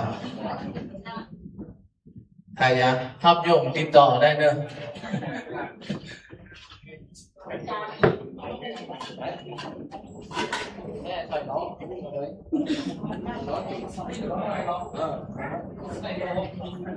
ขออนุโมทนา กับศรัทธาผู้ทุกคนทุกท่าน ที่ได้ตั้งอกตั้งใจ จากบ้านจากยองอาบน้ำอาบน้องเข้ามาฟังเทศน์ฟังธรรม เรื่องธรรมบทธรรมปาฐะ ก็มีหลายเรื่องหลายราว อันนี้ก็จะสรุปหัวหันน้อยหนึ่งว่า พระพุทธเจ้าเนี่ยกว่าจะได้มาเป็นพระพุทธเจ้าได้ จะมีคนสักการะบูชาต่างๆนานาได้ปานนั้น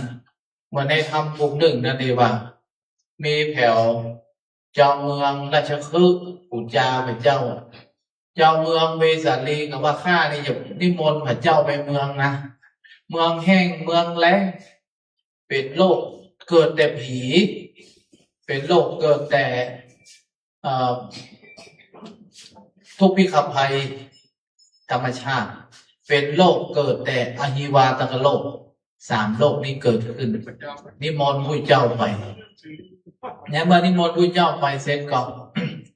เจ้าเมืองเวสาลีนั้นเจ้าลิชวีเนี่ยก็กว่าจะน้อยหน้า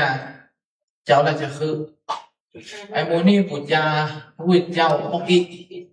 เฮานี่จะปูจา2 เต้า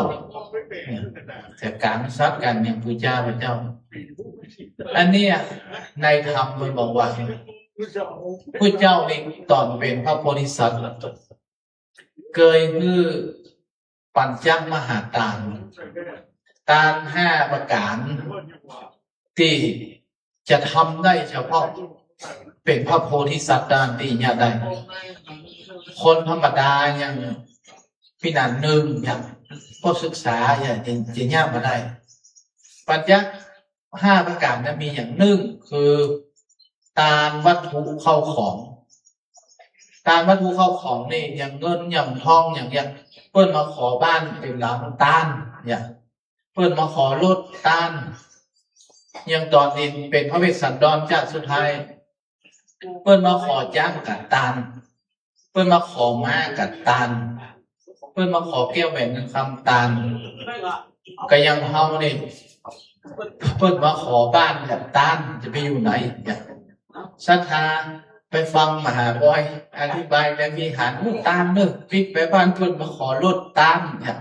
พี่บอกกันดึงลูกดึงผัวดึงเมียอันนี้มันเป็นวิสัยพระโพธิสัตว์ตะวันที่เนี่ยใดตานอันที่ 1เนี่ยตานเข้าของอันที่ 2เนี่ยตานเลือดตานเนื้อถูกต้องอันนี้ก็ยังพอได้ประเดี๋ยวนี้ไปบริจาคเลือดโรงพยาบาลตายแล้วก็บริจาคตับบริจาคไตบริจาคหัวใจได้อวัยวะยังบริจาคได้ยังทำได้อันที่ 3นี่คือฮื้อชีวิตเป็นตานฮื้อชีวิตเป็นตานจะมีตัวอย่างพระโพธิสัตว์ที่เกิดเป็นกระต่ายนะดูแลแม่เป็นดูแลอย่างนายพรานเนื้อนั่นจะกินจีนถ้าไม่กินจะตายแล้วก็กั้นใจถูกเขาโดดข้อกองไฟตายอันนี้ฮื้อชีวิตเป็นตานอย่างวิสัยของเราไว้ก็ฮื้อมาได้นี่ชีวิตเป็นตานยังที่ออกข่าวกันข่าวก่อนเนี่ยที่ตู้เจ้ากิโยตินเนี่ยนั่นแหละที่มันเรา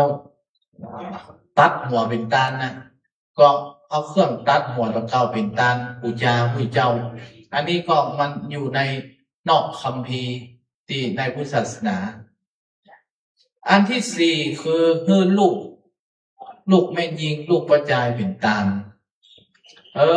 วันหนึ่งเปิดมาขอเนี่ยยังตัวอย่าง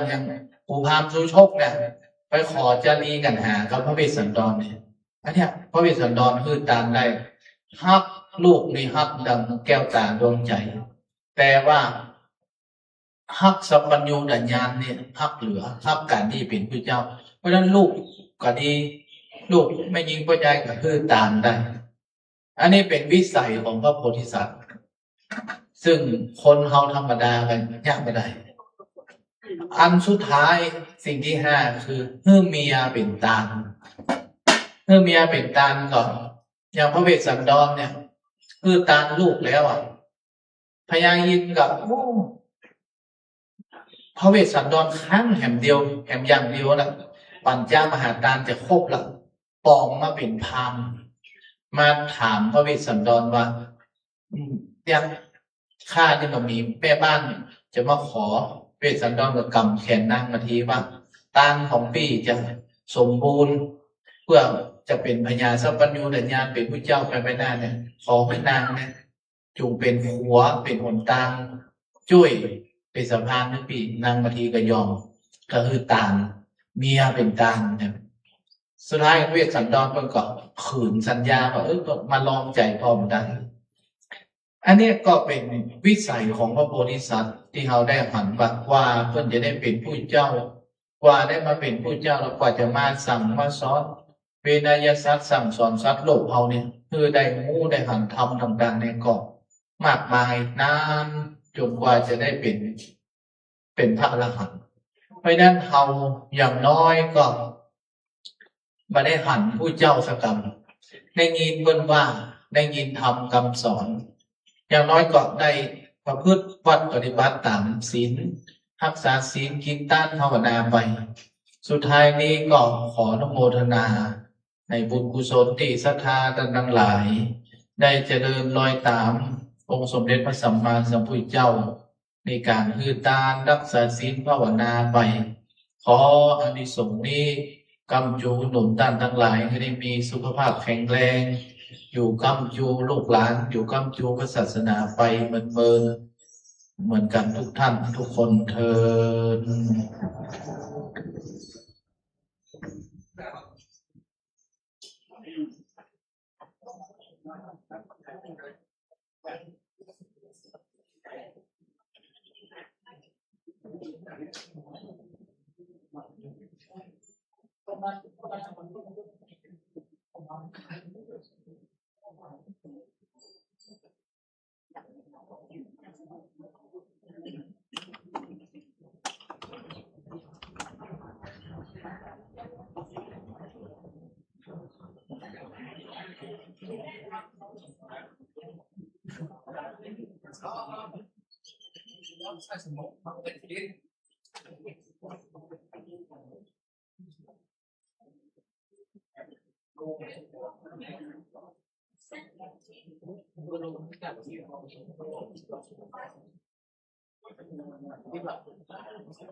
เอา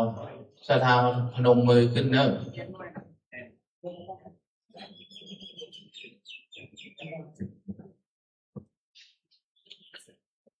วันนี้คนก็พอดีมาหลายเจ้าวันเข้าเป็นจ่วยกันว่าดังๆมาท่าอายพิษพ่องทุกพ่องเป็นยัง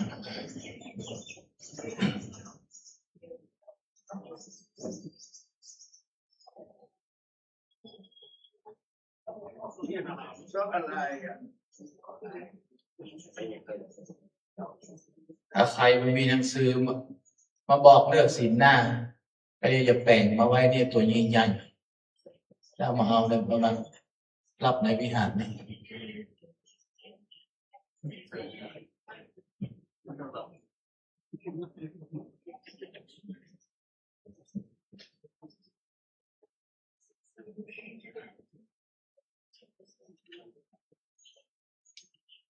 ศรั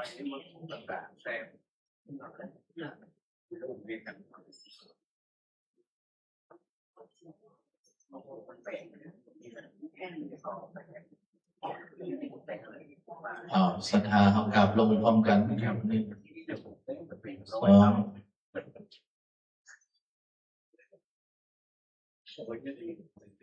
สา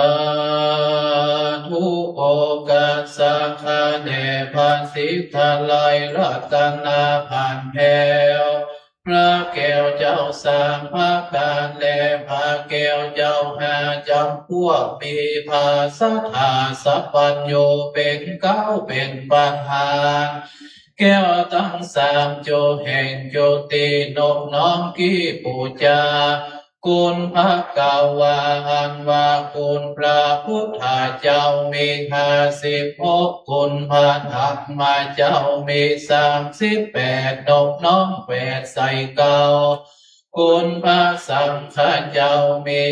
14นบน้อมกี้ปูจาคุณพระวิหารลัง80,000ยกย่อยืน4,000ดวงนับปันปวงพระบาทตั้งพระธาตุและเจดีย์ตั้งเก่าไม้สดีมหาโพธิ์ผู้ข้าขอสุมาตุตปอโพธิคุณนาบัดนี้ศรัทธาผู้ข้าตั้งหลายตั้งยิ่งใจได้มารักษาศีลคือตานเมตตาภาวนาฟังธรรมเทศก็ปาฏิปุณณาหัวละมวลแล้วขอลากาแก้วขึ้นเมื่อสู่เกหาจิกมีบุพาลาจาดวงดอกเข้าตอกดอกไม้เตียนงามมาปานเป็นสามโกธาปัทมาเวภาเบื้องต้นหัวเทเพื่อจะขอสุมายังพาโมเดขอพายโปขอขมาโตสาส่วนตุติยาพุทธาพันทวน2ผู้ข้าปองแต่งไว้ยกยืนดุลตามเมื่อจะขอสุมายังพระธรรมมันหอมจืดนับได้84,000 คันส่วนตติยาพุทธาพันทวน3เมบุพางามบ่เศร้าเพื่อจะขอสุมายังพระสังฆเจ้ามามวลมีล้างเตื้อผู้ข้าใดพิกวรโดยกายญาวาจีมาโนในบิดสันจิตใจบ่เตรียมมันคืดสอดดันผิดไปได้ลงไหลบ่ตันสังเกตได้ละเพศยามเตียวกัวพิษละเปียบกองธรรมแม้นได้ลูกกรรมบีบนวดยามเมื่อจิตปวดกายาเกสาโลมาวะโลดได้ปากพ้นเสียงดังหลอดได้พิษโดยวาจีกรรมปากกล่าวกรรมหยาบจ้าเหลวไหลล้างเตื้อได้จากไม้โผขาบได้มวลน้ำมาขาบน้ำลายได้ขึ้นกายยกย่ำได้ขึ้นที่ต่ำเตียวโซด้วยอิริยาบถทั้งสี่บรรแจ้งที่เป็นพระมารล้างเตื้อได้นั่งนอนยืนเดียว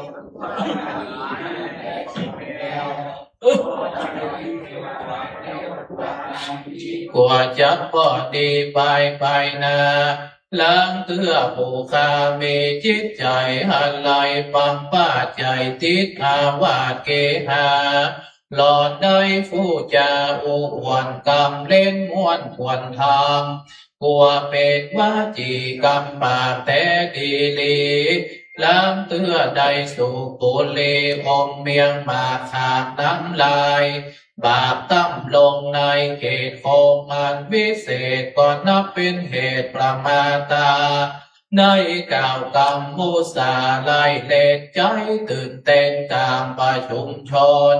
เมื่อกาตำกุศลบุญใหญ่กายยวาจีภัยบ่ตันรอง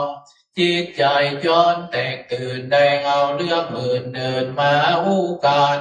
เสียงเรื่องนั้นก้าแก่นกลัววัตถุแม่นกองทำ ขออย่าเป็นกรรมต้นใหญ่ไปไขว่คว้างมักกะตังนิวรณ์วางโต้ตองขอกลับกลายเป็นแห่งห้องอาโหสิกรรมขอสุมายังพระพุทธธรรมสังฆเจ้าศรัทธาบูชาต่างหลายจังยิ่งใจขอน้อมกราบน้อมเก่าสุมานั้นจงจักมีเตียงแต่ดี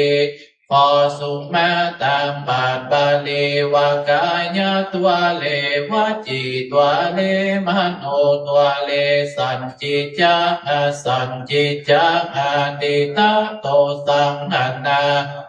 โตสังปัจจุปันนโตสังสัพพังโตสังขมันตุโนยะมหังสัมมา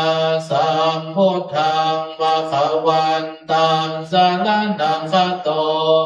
ข้าพเจ้าถึงแล้วซึ่งพระผู้มีพระภาคผู้ตรัสรู้เองโดยชอบพระองค์ใดว่าเป็นที่พึ่งกำจัดภัยจริงอิมินาสังกาเลนะตังภะคะวันตังอภิปูชยามาข้าพเจ้าบูชาพระผู้มีพระภาคเจ้าพระองค์นั้นด้วยเครื่องสักการะเหล่านี้ยามหังสวากขาตังภะคะวะตาธัมมังสรณังคัจโตข้าพเจ้าถึงแล้วซึ่งพระธรรมที่พระผู้มีพระภาคเจ้าตรัสดีแล้วได้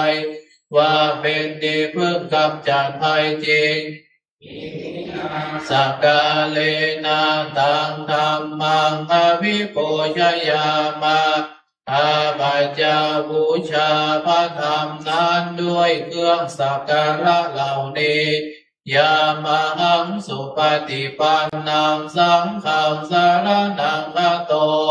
ข้าพเจ้าถึงแล้วผู้พระสงฆ์ผู้ปฏิบัติดีแล้วผู้ใดว่าเป็นที่พึ่งกำจัดภัยจริงอิมินาสักกาเลนะตังสังฆังอภิปูชยามาข้าพเจ้าบูชาพระสงฆ์ผู้นั้นด้วยเครื่องสักการะเหล่านี้อะระหังสัมมาสัมพุทโธภะคะวาพุทธังภะคะวันตังอภิวาเทสวากขาโตภะคะวะตานะโมธัมมังนัมมัสสามิสุปฏิปันโนภะคะวะโตสาวกสังโฆสังฆังนัมมาอันนมยังพุทธัสสะภะคะวะโตปุปภาคณมกรันจิวาพุทธานุสตินยัญจังกโรมาเสนะโมตัสสะภะคะวะโตอะระหะโตสัมพุทธัสสะนะโมตัสสะภะคะวะโตอะระหะโตสัมมาสัมพุทธัสสะนะโมตัสสะภะคะวะโตอะระหะโตสัมพุทธัสสะตังโคปันนาภะคะวันตังเอวังกัลยาโนกิติสัตโตอะภุคโตอิติปิโสภะคะวะอะระหังสัมมาสัมพุทโธวิชชาจารณะสัมปันโนสุขโตโลกวิโภอนุตตโลปุริสธัมมาสารติสัทธาเทวมนุสสานังพุทโธอิอันนมยังพุทธาภิกิติงกโรมาเสพุทธวาระหันตาวรตาดิกุณาภิยุโตโสตาภิญาณกรุณาหิสัมมาคตโตโอเดสิโยสุจนะตังกัปพลังวสุโลวันนามหังตมรนังศิลาสาทิเนนทังพุทโธโยสัพพะนินังสารนังเขมามุตตมังปัตตมานุสติทานังวันทามิตังสิเลนะหัง โอตันโสวะพุทโธเมสามิกิสโลพุทโธทุกขาสักขาตาจาวิธาตาจาหิตาสเมโอตัสสะหังนิยาเทมิสริรันจิวิตันจิทังวันทันโตหังจริสามิพุทธัสเสวะสุปฏิตังนาทิเมสรนังอัญญังพุทโธเมสรนังวะลังเอเตนะสัจจวัชเชนะวัฏัยยังสัตตุสัสสเนธรรมาเนนะยังปุญญังปัสสุตังอิทังสัพเพปิอันตรายาเมมาเยสุตัสสะเตจัสสะกายเนวาจายาวาเจตัสสะวาพุทเทอุกัมมังปะกะตังมยายังพุทโธปฏิกานะตุเจยันตังกาลันตะเลอันตมยังธัมมานุสตินายังกโรมาเสสวากขาโตภะคะวะตานะโมสันนิติโกอาการิโกเอหิปัสสิโก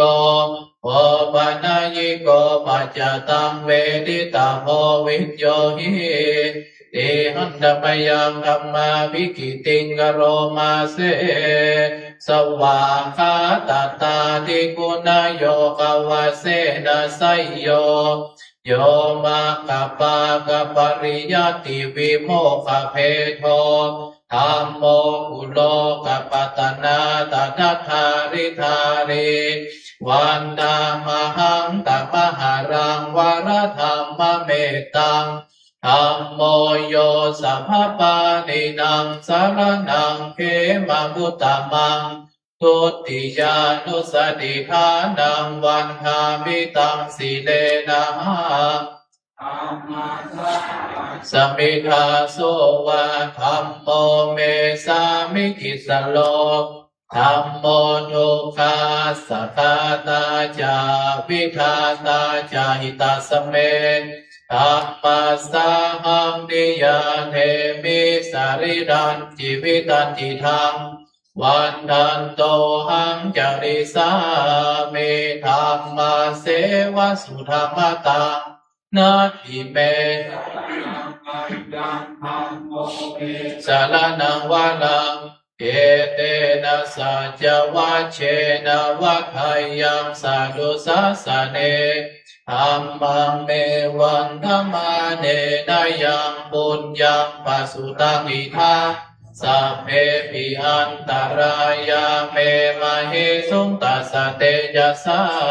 กายเนวาจา